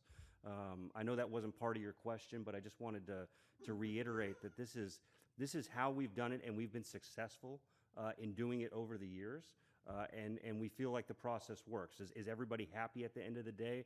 I can say no, but the reality is we have to complete this. Otherwise, we have the state holding a sword over our head in the way of builder remedy applications and a housing element that we need to be certified in order to develop just in general, right? Because our general plan relies on that element for the entirety of the plan. Otherwise a court could come down with an injunction and say you can't even issue a building permit. So there are strong realities that we need to face with this. I know they're not easy decisions, but back to your question, the challenges come down to cost, right? And anything that's going to increase cost reduces the viability for any site. Okay, so then my last question with that in mind, and we might not have it for each of these sites, but when we're getting to the, straw vote, when it's at all possible, I mean, I know you guys probably didn't pick sites that were, infeasible, but when it's at all possible, can we just know, like, okay, they have access to city water, and that, again, might not be possible for all the sites, but to whatever extent, because I would feel better voting on something that can actually come to fruition. And I think when we have these projects that it's just costing so much money that it'll never be built, and then, the existing underlying thing happens, and then we lose that site, so now we have to scramble to find another one. So as much as possible when we're going through this, if we're able to sort of identify that it has some access to stuff like that, so that part of the cost isn't a barrier. Yeah, what I could do is we can, I didn't prepare that. I didn't think of that. That would have been a great idea to have that on Sorry, the I'm slides. sorry. No, I was it's sick. fine. I was just thinking it would have been good to have that info on the slides, but we could go through each slide as you go through them, and we can look at the exact location. And I may not know off the top of my head I'm certain it has sewer and water, but we can. I think it's pretty safe to assume that if the site was identified in the housing element already, that it was seen as at least a potential site. May not be the case with the newly identified sites, a home run like that, but if they're a potential, or I'm sorry, an existing or candidate AHO site, probably pretty good chance they're at least a feasibly developable site. All right, so we have two more requests to speak. So anything on non-specific sites? Councilmember Fuller, you have some clarifying questions? Yes, on sites 1 through 4 on Cypress, those are connected with the ones that are on the east side of that, the ones that are running down into the. Let me go back to that slide real quick. 1 through 4 is east of Maine, south of Cypress. Okay, so what's your question on these four? Right, there's some how can I say it? Condominium projects, maybe is the best way to say it. That are, if you go east on Cypress and south of Cypress, there's a complex in there. Is that going to adjust there? Is that wouldn't change? So these sites do not overlap with that development, but they do have existing development on them, like rural single-family homes and that sort of thing. But they are not. None of these sites are part of the Cypress Grove South development to the east. Okay, and since Councilmember Williams opened the door, with the legislation that's coming up and coming out, and the way the state is moving, that any land that may be needing additional work before affordable housing is, that we may be able to put in a grant or legislation come down to allow us to put that those facilities, plumbing, water, whatever you want to say, in there from the state aid. We don't know exactly what it's going to be, but the state seems to be pushing very hard for that. Any way they can make enhance land to be used. Would you say that's true? Okay, thank you. Mm-hmm. That's all. All right, Councilmember Meadows? I'd ask a question about if you talk to the owners of 11. So are we potentially downgrading, down zoning some of these sites?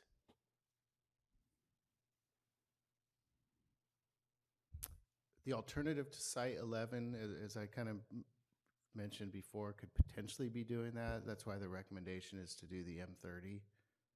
But in order to down zone a site, we would have to be essentially reducing the density that could be developed on it. And by doing the AHO, we're increasing the density because we're allowing residential to be built on a commercial site. And by adopting the M30, we're also increasing the density because we don't have that sort of density in any of our standard residential districts. So you're assuming, though, that residential is more valuable than commercial? No, when you say down zoning, I'm thinking of it from a housing element point of view where you're reducing density on a site, and HCD doesn't like that. Yeah. But if are any of these sites going from commercial to M30? No. If they're commercial, currently it's commercial, AHO? yes. Site 11 is Okay, tricky, I'll admit, because it has that split I understand designation. that one. Yeah. And yeah, we can talk about that one when we get there. I just have one question, and then I want to go through these so we can get an idea. So AHO, as we know, is an overlay, so commercial, but it has the overlay. But if something goes to M30, I just want to make sure everyone understands that makes it, that's the only thing that can get developed there, right? Just that higher density. The M30 zone will more than likely have a, a minimum density of 20 dwelling units per gross acre and a maximum density of 30 units per gross acre. That means someone could come in and develop anywhere within that density. If they were to do affordable units, they could apply a density bonus on top of that. I just wanted to make sure it was clear when we talked about this, that the overlay leaves the existing, but this changes completely. So I just wanted to point that out before we went on site by site. And I'm going to let you run us through each of these with potentially answering some questions that Councilmember Williams had on them. And then we'll take a vote as we go.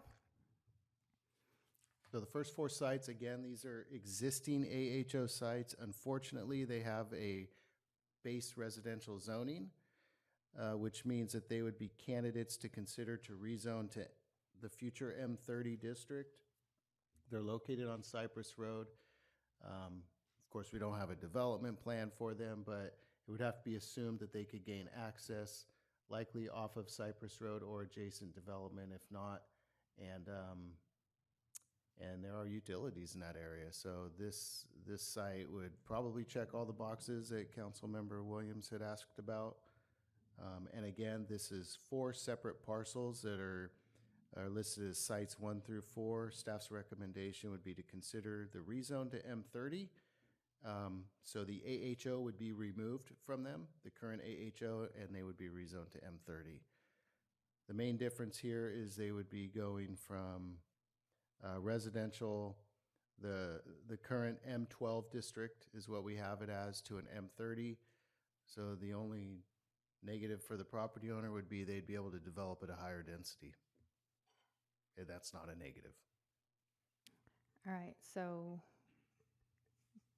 how are we feeling? I'll start down here. Councilmember Meadows with 1 through 4. I'm okay with it. Vice Mayor Henderson. Yes. Councilmember Williams. Yes. Councilmember Fuller. No. And I am a yes. Okay.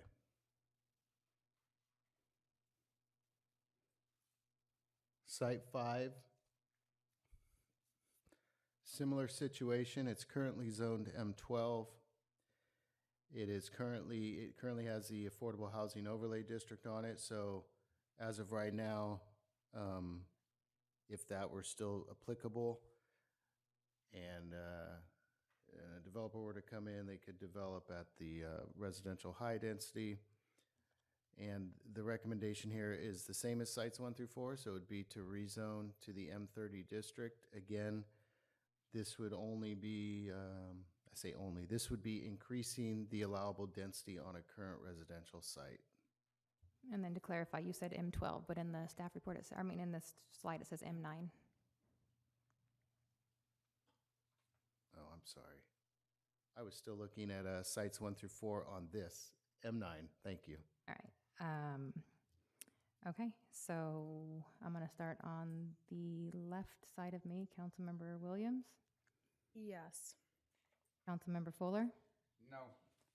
Councilmember Meadows. Yes. Vice Mayor Henderson. Yes. And I'm a hesitant yes because I don't love it on Sellers, but I get it. Next. Sites 6 and 7, these are currently, I'm just going to look up there. These are currently general commercial zoning district, and their designation is commercial as well. They currently have the AHO. Staff is recommending they're just left in the AHO. We will be amending the AHO to bring it into compliance with state law. So nothing would change on these sites. They would still be in the AHO and remain in the AHO. And the recommendation is for that. Absolutely. I mean, are these sites viable commercial sites? And maybe you should talk to the owner too. I mean, the owner of the site has owns the one on Rose. I think it's 12. So, maybe they would be open to, I don't know if you could go to M30, but maybe they would be open. To answer your question, we've talked to quite a few people that have had interest in that site. I mean, it being a hard corner, it's viable from that standpoint, but there's some negatives, right? Like retailers want left in, left out. It's too close to the intersection to give them left in, left out on Cypress. We wouldn't give them access off Main. We've talked about that before. So it's a and it's in a hole, right? It requires a lot of fill. So there's definitely challenges. Could- That's why I bring it up. Yeah. Is it a viable commercial site? I think it could be. It just depends on the use. So If that is something the council wants to discuss, we would be happy. I mean, we'd be happy to approach the property owners to say, hey, as another option. And this is just a work session to get kind of our ideas. We would still have to have this, do a public hearing, talk to these talk to these owners, put out to the feet, however many feet we have to notice it. I mean, this is just this step. They would be able to have a conversation based on when that comes forward. Correct, yeah. And any site that is there's going to be a candidate for the M30 zone, we also need to do a general plan amendment to create a designation that's compatible with M30. So would this potentially, are you saying maybe M30? If it benefited us to go that way, I'm okay with it. And I'm gonna tell you, I'm okay with the AHO. If it benefited us to change the zoning to M30 on this site after talking to the property owners, I'm okay with that also. So maybe direction then would be as is requested by staff, but potentially even further for you. Vice Mayor Henderson? Yes, on that. Councilmember Williams? I mean, right now, if it's the existing AHO, they could do that already, right? So right now, they just have the flexibility of being, they can't go to an M30, but right now they have the flexibility of a commercial or. One of the Ken? Yes, but one of the benefits of the M30 is you don't get the 25% reduction in Okay. capacity due to the underlying commercial designation. or And zoning. potentially losing it if they end up building commercial, then we Right. lose that housing number altogether. Ken, do you want to remind the council what changes need to be made to the AHO too, in terms of density? What changes what? Changes to density in regards to the AHO? Yeah, so the AHO is currently set at a base density of 24. As part of the housing element, we also need to bring the AHO into compliance with the state. And again, it'll be very similar to the M30, but the change in density for the AHO will also be minimum 20, maximum 30. And then on top of that, any density bonuses on top of that. And we had to add a minimum in. It's a little bit different than what you may see, but it will have a minimum of 20. So any development would have to build at least at 20 dwelling units per gross acre. Councilmember Williams, where are you at with it? I mean, I'm open to either way. I just think right now they have the flexibility to do both. So I would stay with the staff recommendation, but again, if the property owner wants to switch it, I guess it's not the worst place in the world to switch it because I know we've talked about this site before, so. And Councilmember Fuller, how about you on site 6 and 7? Is that where we're at? Is that where we're at? I thought on 6 and 7? Yes, we're on 6 and 7 right now. No. All right, and I agree that the overlay works, keeping it as it is, but if the owner is potentially looking, and it can help us with our numbers, doing the stronger zoning. Was there a third in agreement with that second part? Yes, okay. Thank you. Okay. Sites 8 and 9, these are the ones on Bridgehead Road next to the hotel, and staff is recommending these being too close to our disadvantaged community, and with prior direction, staff's recommending not to pursue these for the M30 or the AHO. Councilmember Williams, where you at? Yeah, no, I'm going to stay with staff recommendation. These are not candidate sites. Councilmember Fuller? Which one we on, 8 and 9? 8 and 9. Yes for M30. Councilmember Meadows? I concur with staff. Vice Mayor Henderson? Higgins? I don't think we should pursue it. Yeah, I agree. I think we've got a lot of things coming to Bridgehead light industrial, a lot of stuff that having this staying commercial and staying with the staff recommendation is my vote. Okay, moving on to Site 10, Mercedes Lane, Laurel, and O'Hara. Again, due to the recent work session unrelated to the housing element on the preliminary general plan amendment, and the feedback received from council at that time was they would like to keep it commercial and see commercial development there as opposed to residential. Staff's recommendation is to keep it commercial, not pursue the AHO. All right, Councilmember Meadows, I concur with staff. Vice Mayor Henderson. I'd like to know if we can just remove this one and 8 and 9 from the plan, and just so it takes it off of discussion and it takes the worries in the community from it. So Staff will look into that. We'll seek out an answer to that and see if that could open up the housing element or create any other issues. If it seems pretty safe to do, and the council all agrees to not pursue these, maybe we'll try to do that. We'll have a staff report back to you, or a report from staff on that. Does that work? Yep. Yeah, because it may not work. We don't want to open up the housing element all over again. So if it is going to cause a can of worms and we have to open it up, we're still saying not to pursue it. But if it is an easy fix, then yes, right? That's what you're saying you would like to see happen. Yes. And you're agreeing down there, Councilmember Meadows. Along with 8 and 9. Yes. Okay. Councilmember Williams. Yep, I agree with that. Same thing. Don't pursue this. See if we can take 8, 9, 10 off. Councilmember Fuller. No. I'm an absolute no for rezoning Site 10, and I am for if it is able to happen without opening up the housing element. It would be nice to just have this one off altogether. Okay, 8, 9, and 10, we will check on that. All right. Moving on to Site 11. This one is the split designation, and it has a P1 district on it right now.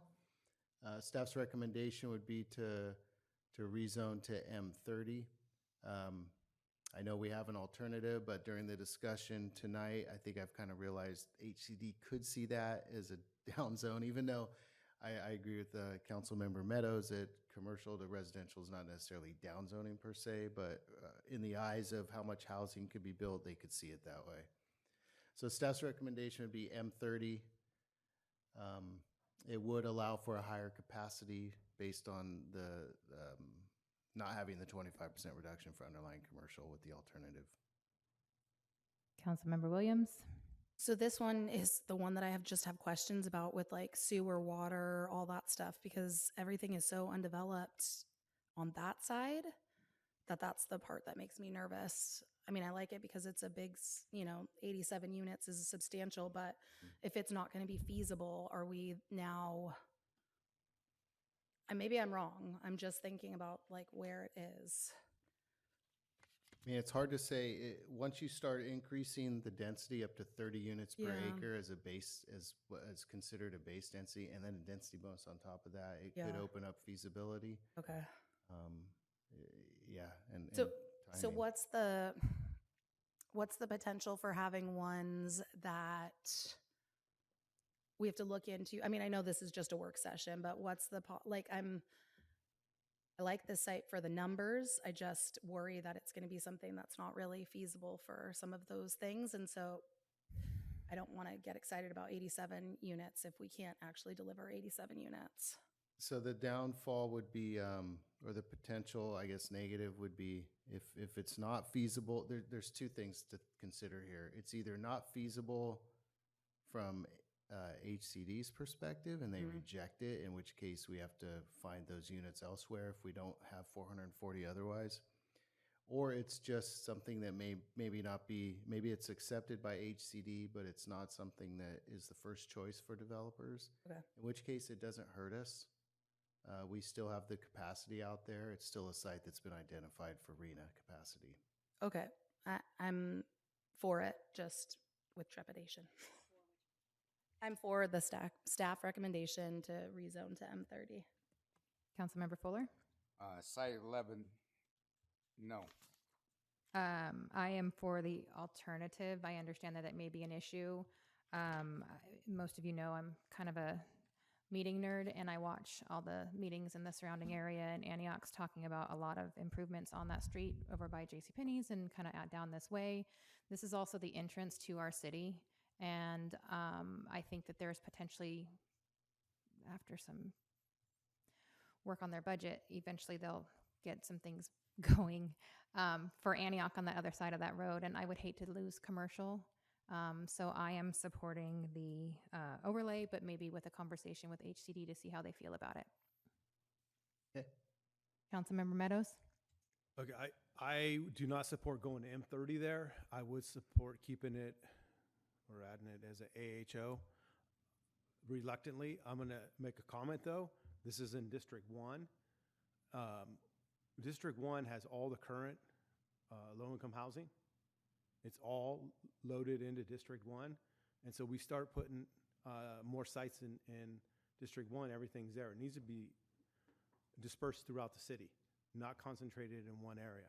So I want that kept in mind too. So this site, I would say, reluctantly, I would support an AHO, but not M30. And I agree with what Mayor Shaw said. Okay. It is our gateway to the city coming in from the south. Antioch does have, Antioch someday will develop between Highway 4 and Empire. Vice Mayor Henderson? I would support it as a or an AHO. I do not think the M30 is a right spot for that. All right. Okay, thank you. Can I ask one follow-up question for that? So 50% of our ones can't be AHO, so does that affect those numbers or no? Like, I thought at the beginning of the presentation we said 50% had to come M30. I'm fine with it. I think this site is challenging, so I'm fine with whatever, but do we have to then look at those numbers? Okay. We need 220 units need to come through the M30. Okay. Everything else can be AHO, including any surplus. Okay. And yeah, we will be looking at that for Yeah. sure to make sure that we have enough M30. Okay, site 12 and 13.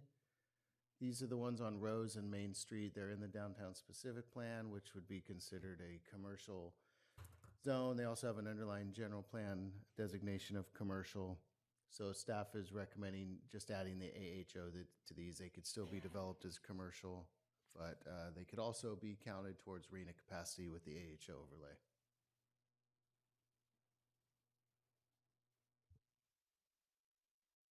So I'm starting down Councilmember Meadows. I support these two sites. Site 12, the property owner had supported it at one of our meetings, so. Vice Mayor Henderson? Yes. Councilmember Williams? Yeah, I mean, this is in our commercial corridor, so I'd like to keep it commercial. Councilmember Fuller? Yes. And I'm a yes. Okay, thank you.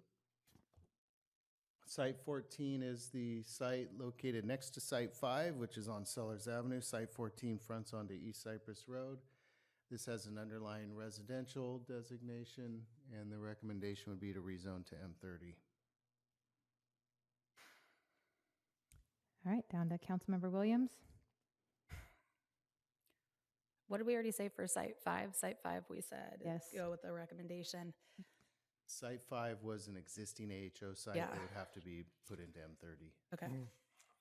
This is so hard for me because I know what there's supposed to be out there, but there's not a lot of services. I'm getting nervous about, what was the number? Hold on. You don't have to answer this. I'll look it up from Site 5. What's the potential number? It would be 35. And then with this, it would be 50. Mm-hmm. Yeah, and again, So these are the, those numbers, just to kind of go back to that, that's if it was developed at 24 units per acre, because Yeah. that's what we can assume for the number of affordable units. Okay. This one's so hard for me. I'm gonna say no. Councilmember Fuller? I have a difference again with Councilmember Meadows. We have 2 sites already permanent, east of Main and District 5. We've added a couple more, and we're in the process of enlarging another. We just seem to be like that east of Main stuff for building, maybe not for other things, but for building. And I'll say no. Councilmember Meadows? Just to correct that comment, you have basically no low-income housing over there that's built. And that's what I said. I'm supportive of M30. Vice Mayor Henderson? Yes. And again, with this one, I'm a reluctant yes, because I know we need the numbers and we are running out of sites to look at. I'm not a fan of where it's at, but I understand why it needs to happen. Okay. So just to get us caught up of where we are, sites 1 through 4 had a majority yes. Site 5 had a majority yes. Sites 6 and 7 had a majority yes, and also a majority of M30 as an option, because the recommendation was for AHO. Sites 8, 9, and 10 all had a majority no, with the request to see if they could be removed from the housing element. Site 11 had 3 yeses for the AHO. It did not have a majority for the M30. Site 12 and 13 had a majority, or actually a unanimous yes for the AHO. Site 14 had a majority yes for the M30. So essentially, all of the sites recommended to pursue either the AHO or the M30 had a majority of I guess, support from the council to do so, and the sites that were recommended to not pursue also had support from the council to not pursue. Moving on to the potential sites, I'm assuming the council wants to go over these first and then start to talk about any sites not identified in this presentation. Yes, let's do the ones that were recommended by staff for potential sites, do the same process, and then we will open it up to council if they have any other sites to recommend after we finish that process. The first one is 440 West Cypress on the northeast corner of Rose and Cypress. Current zoning is residential. The recommendation would be to increase the density and zone it to M30. All right, I am on Meadows. Sorry, I'm just going back and forth. Councilmember Meadows? I guess I'm okay with it. Vice Mayor Henderson? Yes. Councilmember Williams? We need it. So I understand it. It's just these streets are rough, but yes, I'm a yes. Councilmember Fuller? Yes, M30. And I'm a yes as well. Yeah, and for these, I just want to, for these residential zones, if they're already allowing 17 units per acre, someone could still come in and do a density bonus. So, I mean, I know it's not 20 to 30, but it could still be, you know, apartments or something similar. All right, so the next one, these are the 2 next to Lowell Road Church. The recommendation, if anyone was interested, would be to consider putting the AHO overlay on them. And this is 2 parcels, 1 site. All right, Councilmember Williams? Yes, I'm good with this. I just think we're going to have some math that needs to be mathed. I'm working on it. You're doing it? You're doing math? Okay, perfect. But yes, I think it makes sense there. Councilmember Fuller? Yes. Councilmember Meadows? No. Vice Mayor Henderson?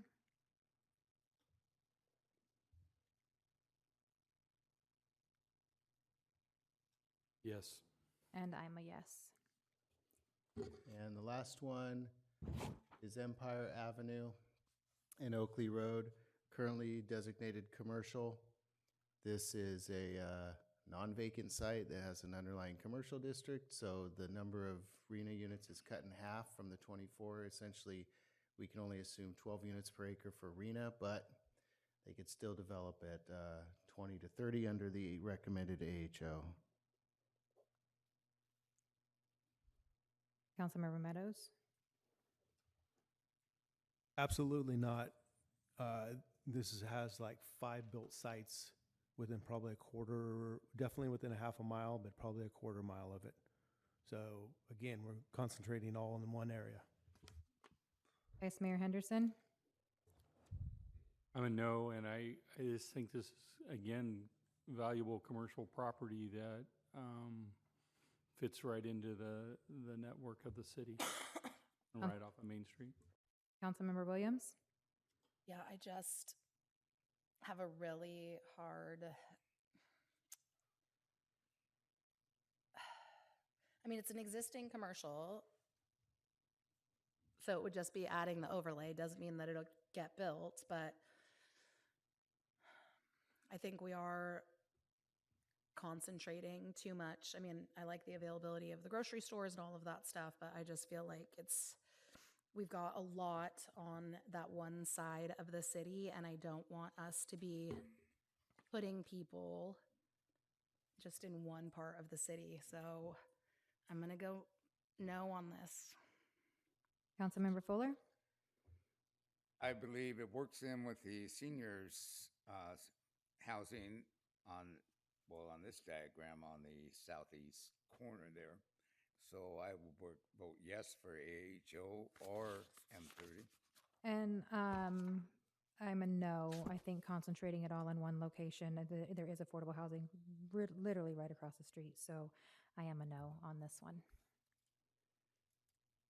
Okay, so consensus on the 3 sites not identified in the housing element is on 440 West Cypress. We have a majority of yeses for M30. On the 2 sites next to Laurel Road, Laurel Ridge Church, we have a majority consensus for AHO. And for 4961, a majority no for AHO. That is a combined total of 80 units of RENA capacity in the sites, not in the current housing element. Assuming the other sites were pursued as proposed, it leaves us 25 units short. So would you get 336? What's that? What was your total? 336? I just want to know if I math 335. Right. 335. So 335 with the existing and candidate sites. We were 105 short. There's 80 units between these two, 57 and 23 on the 2 consensus sites here. So it would still leave us 25 units short of the 105 needed to hit 440. And that could be assumed to be approximately just over an acre if there were no built-in reductions. So an acre of M30 that's vacant, or 2 acres of commercial that's not vacant and has the AHO. All right. So now you're ready to hear some suggestions? Yes. All right. So we are going to open it up to some suggestions by the City Council for potential sites that they would like the staff to look at or consider. Councilmember Meadows. The north and southwest corners of Brownstone and Main Street,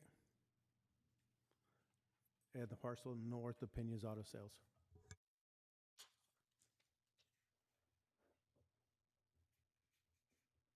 Would it be helpful if we pulled up Google Earth? And I was just going to ask that. Please. Some of us don't know map directions. Nope. I know Brownstone because I drive it.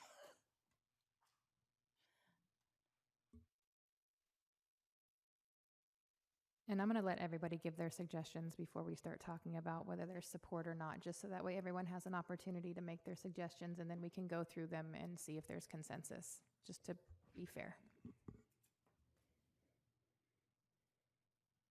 But are we going to look at Google Earth first? Yeah. Okay. Yeah, we can look at each one, talk about each one, but Okay. we're not going to do a vote or a consensus until everyone has an opportunity to present if they have parcels that they'd like to present. Okay, I like it. Awesome.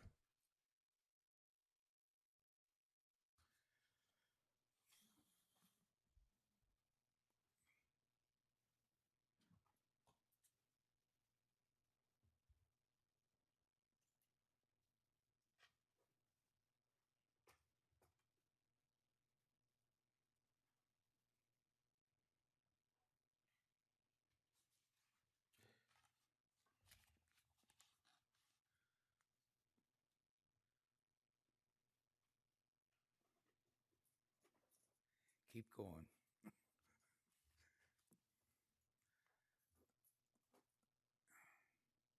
Councilmember Members, you said north of the, Is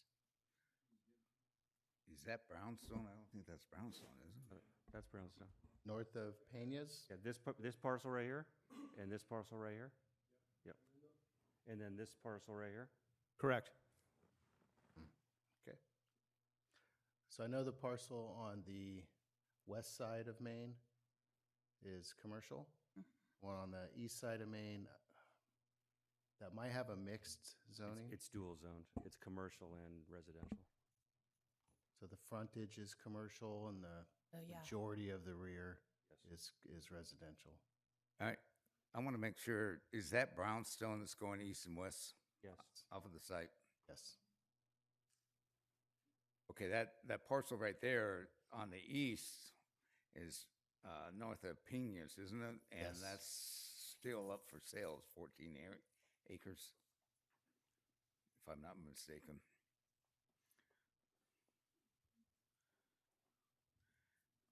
Are we saying yes or no? Or just We're not going to vote on it. We're just taking suggestions by all council members, and then we can go one by one after each council member has made their suggestions. And that way we're not voting before other council members can suggest potential sites. So we're just going to take each council member's recommendations if they have ones that they'd like us to look at. Is what you're pulling up now going to give us the zoning? No. Okay. I got excited. Or size.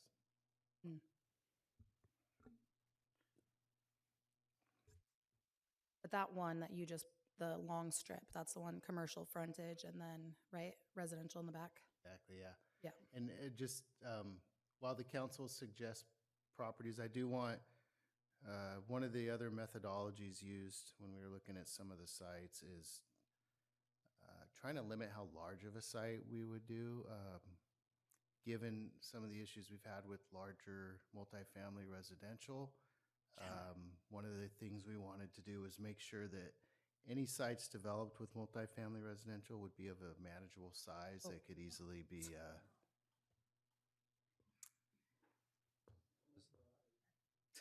Sorry. I just wanted to get the parcel lines on there so we could see them. Perfect. Thank you, Josh. Yeah, so we're looking at sites that could be maybe smaller in size and a little easier to manage for a management company. Do you want to know the sizes? Yeah, kind of, the acreage. Well, if you're looking at me, I didn't care, but I I mean, care. the one north of Peñas is about 14, 15 acres. I think you're right. Total size. The other ones are probably 2 to 4, 2 to 3. It's 4.5. So 4.5 acres, we would, I don't know if anyone's really good at math in their head, but just 24 units by 4.5 times 0.75. That meets the number.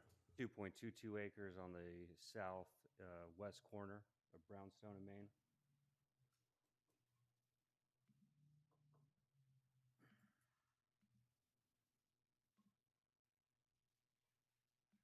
Around 80 units on that 4.5 acre site. And the one that's for sale on the east side of Main Street is 7.53 acres.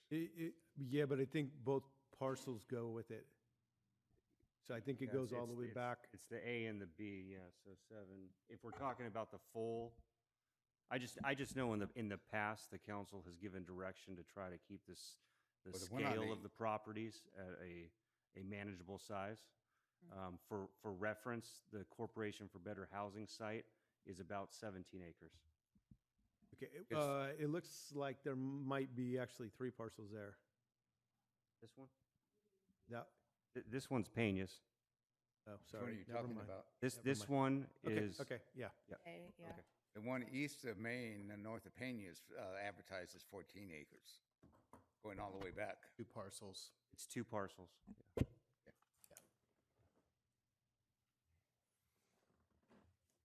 All right, is that your, That's all for now. okay. Vice Mayor Henderson, any? Nope. Councilmember Williams? I'm sorry, Councilmember Fuller, you had your button pushed first. I apologize. Councilmember Williams. Mr. Fuller, how can you please? I really am here. Yes, the commercial south of Maine and east of Rose, south of the downtown specific plan area. Go Get it, sorry. downtown Pacific plan. South of Maine, east of, west of Rose? West of Rose, I'm sorry, west of Rose, south of Maine, south of the downtown specific plans zones is a commercial zone. Right here? Yeah, okay, yes, in that area right in there. That site Josh just highlighted is, I'm pretty sure that one is not in the downtown specific plan, but it is a commercial designation. It's just south of the post office, right? Yeah, so that one, I believe, is commercially designated. Yes, So well, that one, yeah. the one map I have is commercially but it shows the downtown specific plan about, I don't know how far it goes, but a number of properties along the south there, south of Maine, and then south of that becomes commercial. Yeah, So I believe think that's commercial in there. Sorry, and I didn't- beyond there. Apologize. And then over to O'Hara and Laurel.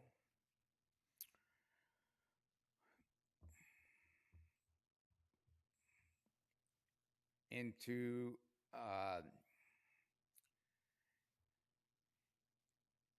O'Hara and Laurel, if you're getting too big for me now. If you go southwest from O'Hara and Laurel, beyond the school, beyond that area, and begin right there in the big parcels they're showing, that shows this agricultural preserve. I believe that's where Councilmember Williams was talking about septics. But I do believe the state might come in or could come in and offer us to provide more services so they could build on it. But up to Brown Road, and then from Laurel down to Carpenter, basically is preservation. And it seems like converting some of that back into affordable housing would be advantageous.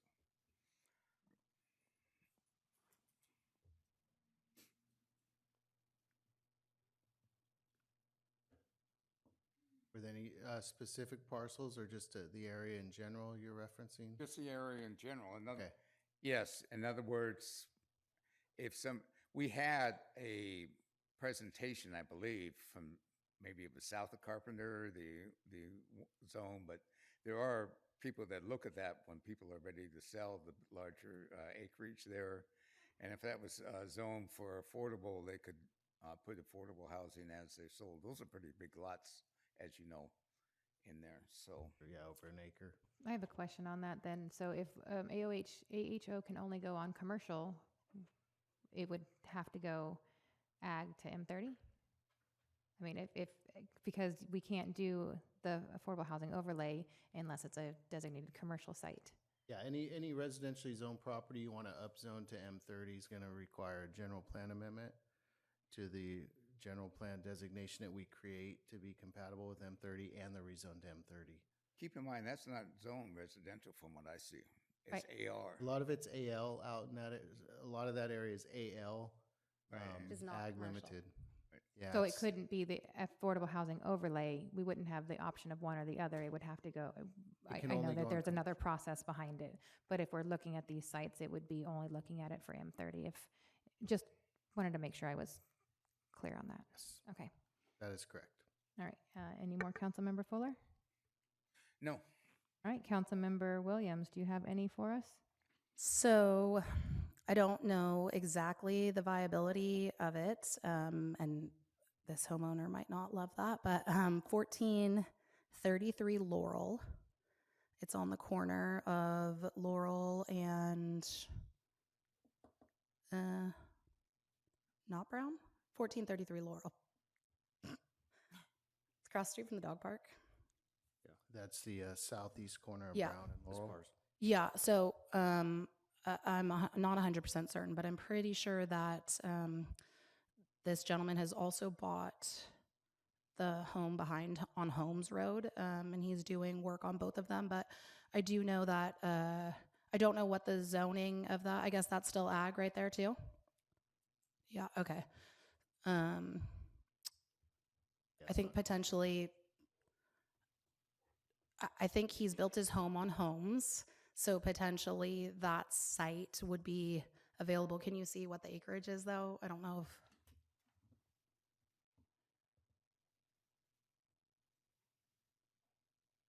What is it? 2.128? Mm-hmm.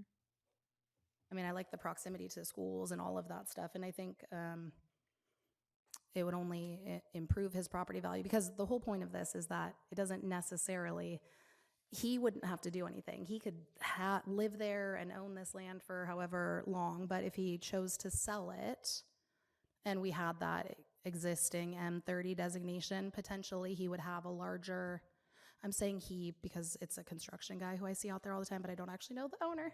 Ken could probably speak better to it than me, but when it's zoned ag limited right now. Yeah.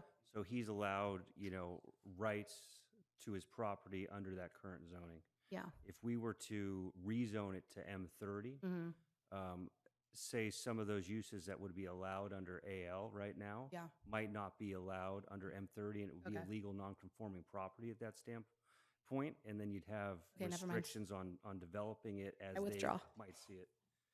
I withdraw that site then, because I think he is using some ag stuff with it. So it was looking good for a while. It's too far out in the future because we're never going to be done with Cypress, I feel like. But I was just thinking about the extension from Laurel all the way out to Sellers. And sorry, I know we are going to be done with it, and it's coming along great. The staff is doing an amazing job. Let me take it all back. Just feels like we're never going to. So assuming nothing out there, because there's no access to it right now, would be potentials.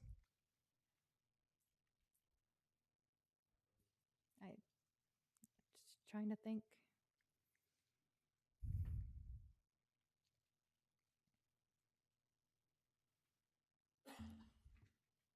That area of the city is real tough.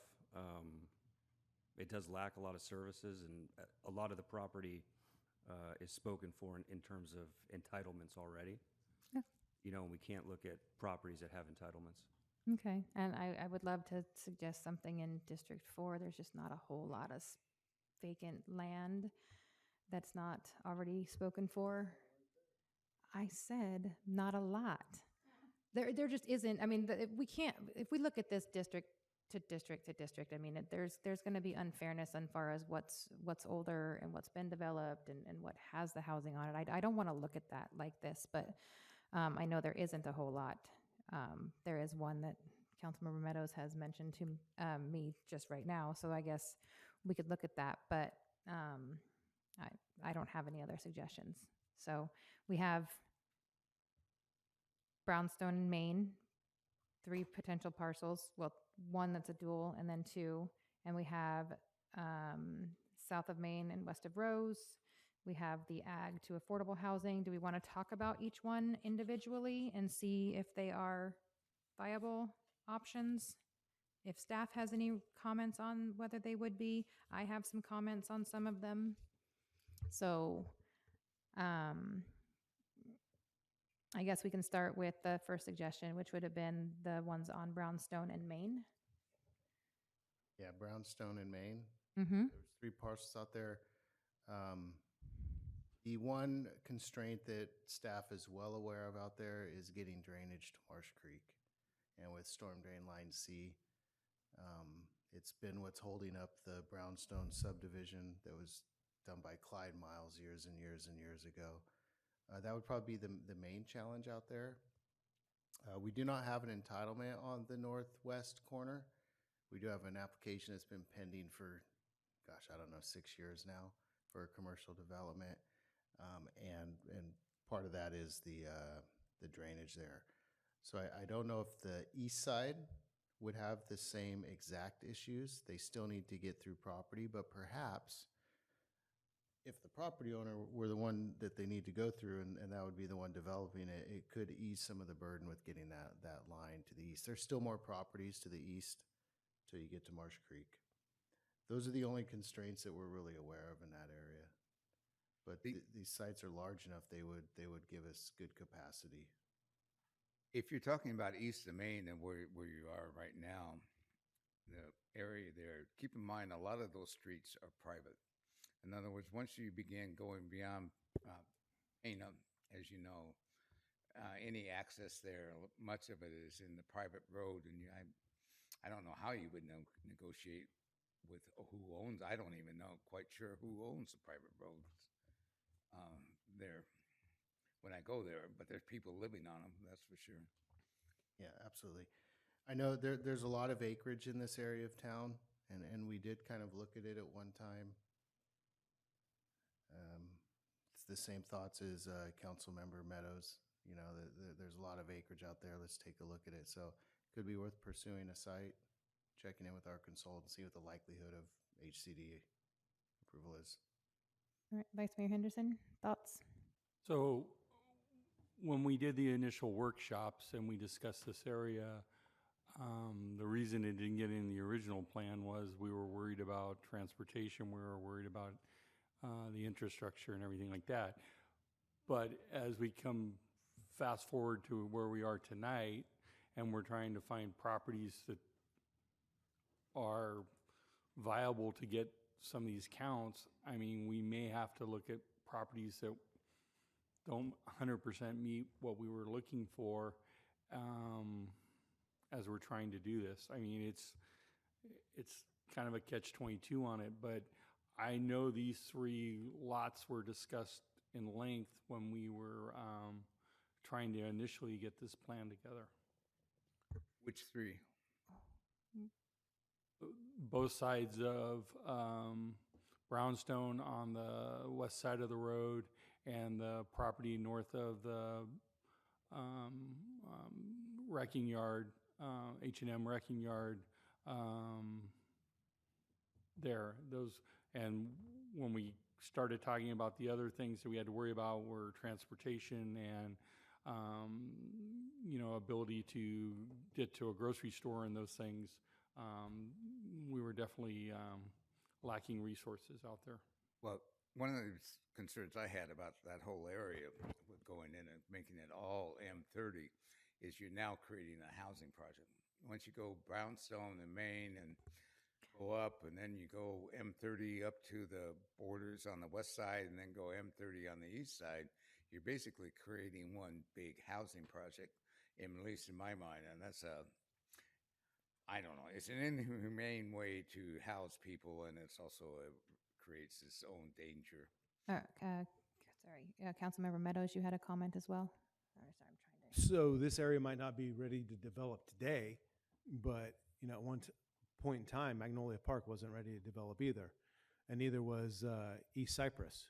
So as there's more interest, as we have less land in other areas of Oakley, and we start getting more interest down in this area, the likelihood of it developing grows. So yes, are you, sorry. Well, I just have a, if I can comment, Brownstone and Maine are on the west side are good. Both are good commercial lots. I want to make sure and respect everybody's attempt to talk. So if we can just utilize the buttons while we go through each of these sites, so I can and make sure we keep everything straight. My question is Councilmember Meadows, when you're suggesting, are you suggesting all 3, or are you suggesting looking at the 3 and seeing which ones might work? I'm suggesting that all 3 of these are potential sites, but not necessarily saying you want all 3 of them to be. No, I wouldn't build all 3 of these sites. It would be a concentration right in that area too. But if we built, one of these sites, especially if it was, maybe the 4-acre site, something like that. So yeah, I'm definitely concerned about really large sites bringing really large affordable housing and ending up with the Oaks Point 2. I don't know how else to say it, but I think we, if we get a general consensus and we can go through it after we Well, I guess we're talking about each one now. So, Councilmember Meadows, you're saying, let's look at the three and see which ones are viable, maybe have a conversation with our consultants and see what they have to say. That's, I'm guessing, what your Correct. suggestion is, Vice Mayor Henderson? I concur with that. Council Member Williams? I mean, I'd be curious to have them each looked at. It just goes back to that viability thing. I mean, we've had issue after issue with commercial sites over here, and so I think it's going to pencil even worse for, you know, M30. Would we be proposing? Well, some are commercial, so that could be M30 or AHO, or it would have to all go to M30. AHO.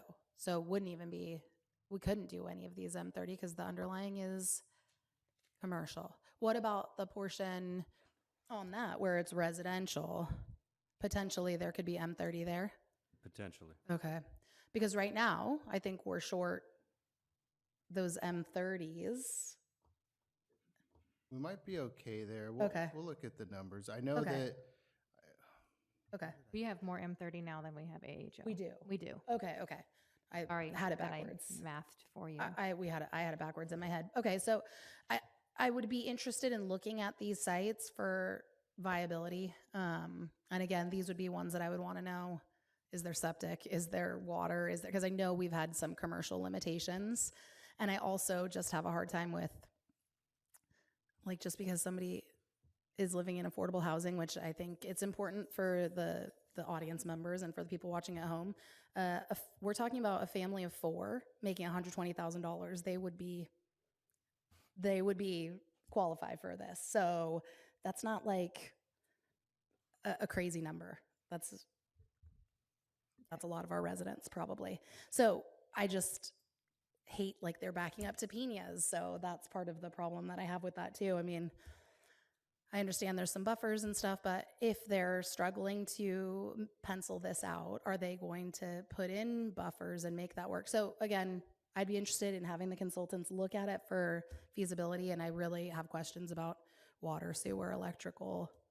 I mean, we don't even have internet on my street. We have to freaking do Starlink and crap. So, like, there's some interesting things there.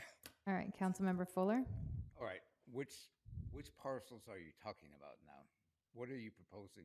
Josh will show you. I think there's 3 parcels Councilmember Meadows was suggesting we look at to check more on feasibility and speak with our housing consultants. Not all 3, no.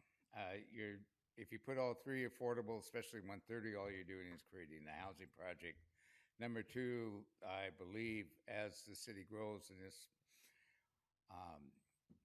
that Main Street in Brownstone will become a viable commercial area. I could see even with the business in Brentwood and the ability, the lack of restaurant facilities in that area, that we could even bring that up. We need to remember that when we go west from Main Street out to Anderson, that is rather developed also. So I'm looking at people that could come up and use that as a commercial area in Brownstone and Main also. So I would say no to all 3, to the concept of all 3. Well, the concept wasn't all 3. It's look at the 3 and see which one potentially would be feasible. So it wasn't to suggest all 3 all-encompassing. It was, these are 3 sites that we could look at and then maybe find out which one of the 3, if I heard Councilmember Meadows correctly, then, but we would look at all 3 and see which one may work. So Well, not to do all 3. Well, as the way it's presented is no. Okay, and I am no on the larger one for the issues that the staff has commented, but willing to look at the other 2 on that side of the street. Just So directions you're for no on Councilmember the Williams. no on the eastern side. Right.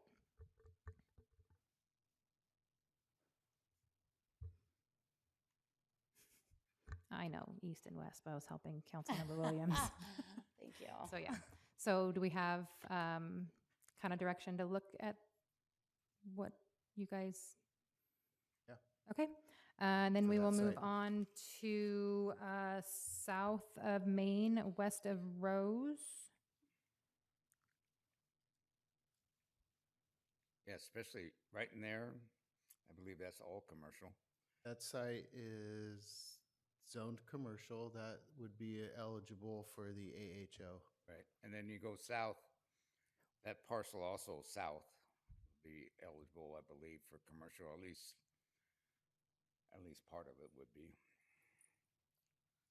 So let's take, so you want to look at both of those? Yes. Okay. Yes. I just want to make sure that we're not moving out of the area. We're going to have a conversation about that. Okay, so any comments on those two? Can we get the acreage on that second one? Because that's, again, I'm going to have an issue with the... 10. Thank you. I just wasn't going to ask. 10 acres. Now, I want, we talked about trying to have smaller sites, not ending up with another potential large affordable housing development. So, okay. So any other comments on these? Well, I'm going to just make my comments because I can. So the owner is here. They'd have to recuse themselves. Are they going to be accused of financial gain if this goes forward? I mean, I just want to go ahead and throw that out there because it seems to be a lose-lose for anyone that is on the receiving end of... Excuse my interrupting, but that's up to him to decide. No, I'm asking is if he recuses himself or not, is he going to then be accused by another council member of having some sort of financial gain if he votes for it, or accused of privilege if he votes against it?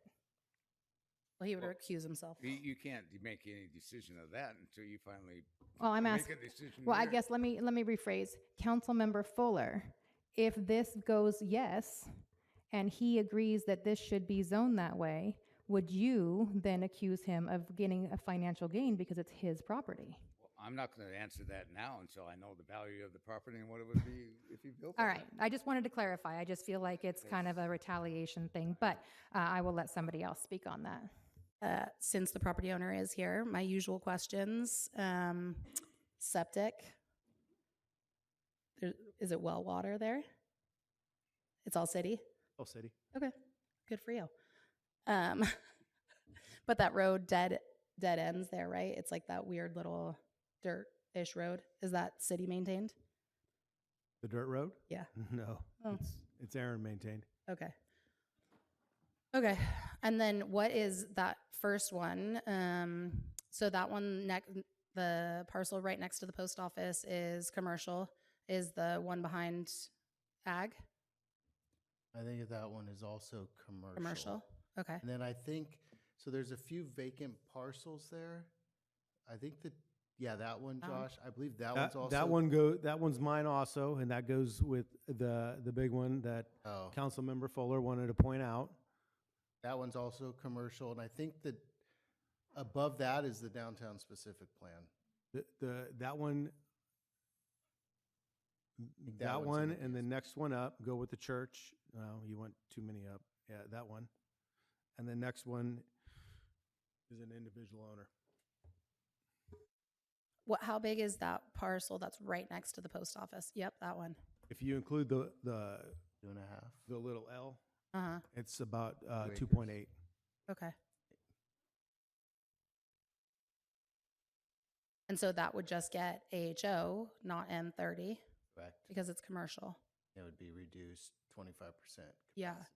So if it's, yeah. But not existing something on it, which would reduce it by the other 25 because it is vacant.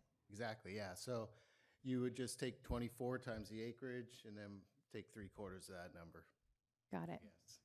All right. Any other discussion on this? I thought we were preserving vineyards. No, it's only important for It's certain only things. preserving ag until the next parcel Yeah. is mentioned. Who did I go to last? You know what? I'm going to go ahead and go to Councilmember Meadows. Can he speak on this? He Yeah. can Is give it the work direction. It's session? not a Yeah. vote. Okay. Sorry, I should have let you answer If that. we're, I mean, if we need it, I'm okay with it. Vice Mayor If Hen? we're going to do it, it would have to be on both parcels.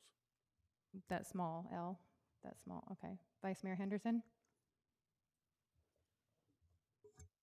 Yes. Councilmember Williams? I mean, again, I think it's hypocritical for ag, but sure, why not? Let's do the overlay. Councilmember Fuller? Yes. I am actually a yes on that overlay. Okay. And then we have O'Hara and Laurel, no specific lot, but all of that ag limited that we were looking at. Or assume. Not to interrupt, but if we are, and not to rush you, if we're going to extend the meeting past 11, we do need a vote from the council to do that. Thank you, Josh. I was just going to say that. Oh. All right. I hope so too, but it is 3 minutes now, so. So let's just, can we vote and then we'll. Can we vote to extend the just meeting do by it as 15 fast, minutes? Do you have a motion? I'll move. Do I have a second?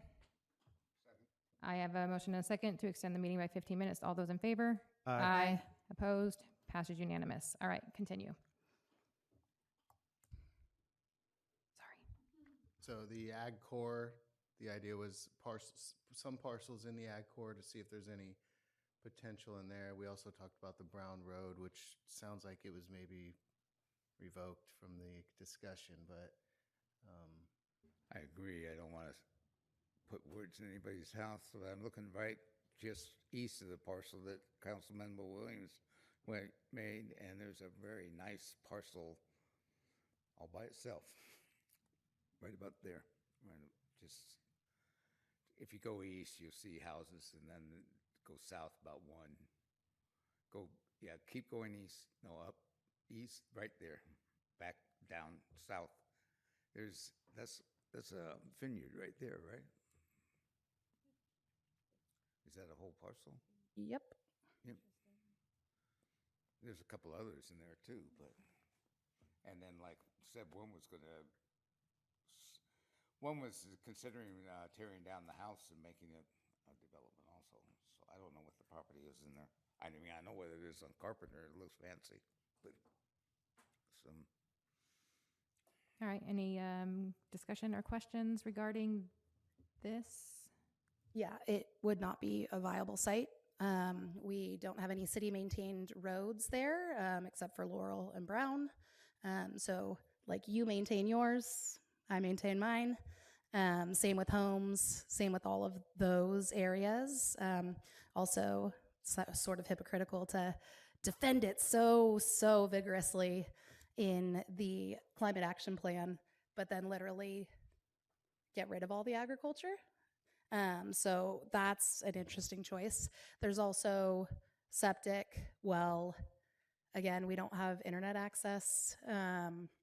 There's multiple easements on most of these. Homes has multiple easements. Multiple easements. So my husband said, go for it. Oh, do the overlay on our house on that acre. Yeah, can't do it. Yeah. You can't do the overlay. I know, not because commercial. which I explained to him. So it's just not a feasible site. So it doesn't make any sense to waste anybody's time on it, but let's hear. All right. Councilmember Fuller, any other comments on this site? Sorry? Any other comments from you on this site? No, I'm not quite right where everybody is, but yes, I think if that would be in terms of we've made that AL. Was that? It can't, AHO Well, cannot. Moving it over to M30 then, yes, but I think we should consider that area. All right, Councilmember Meadows?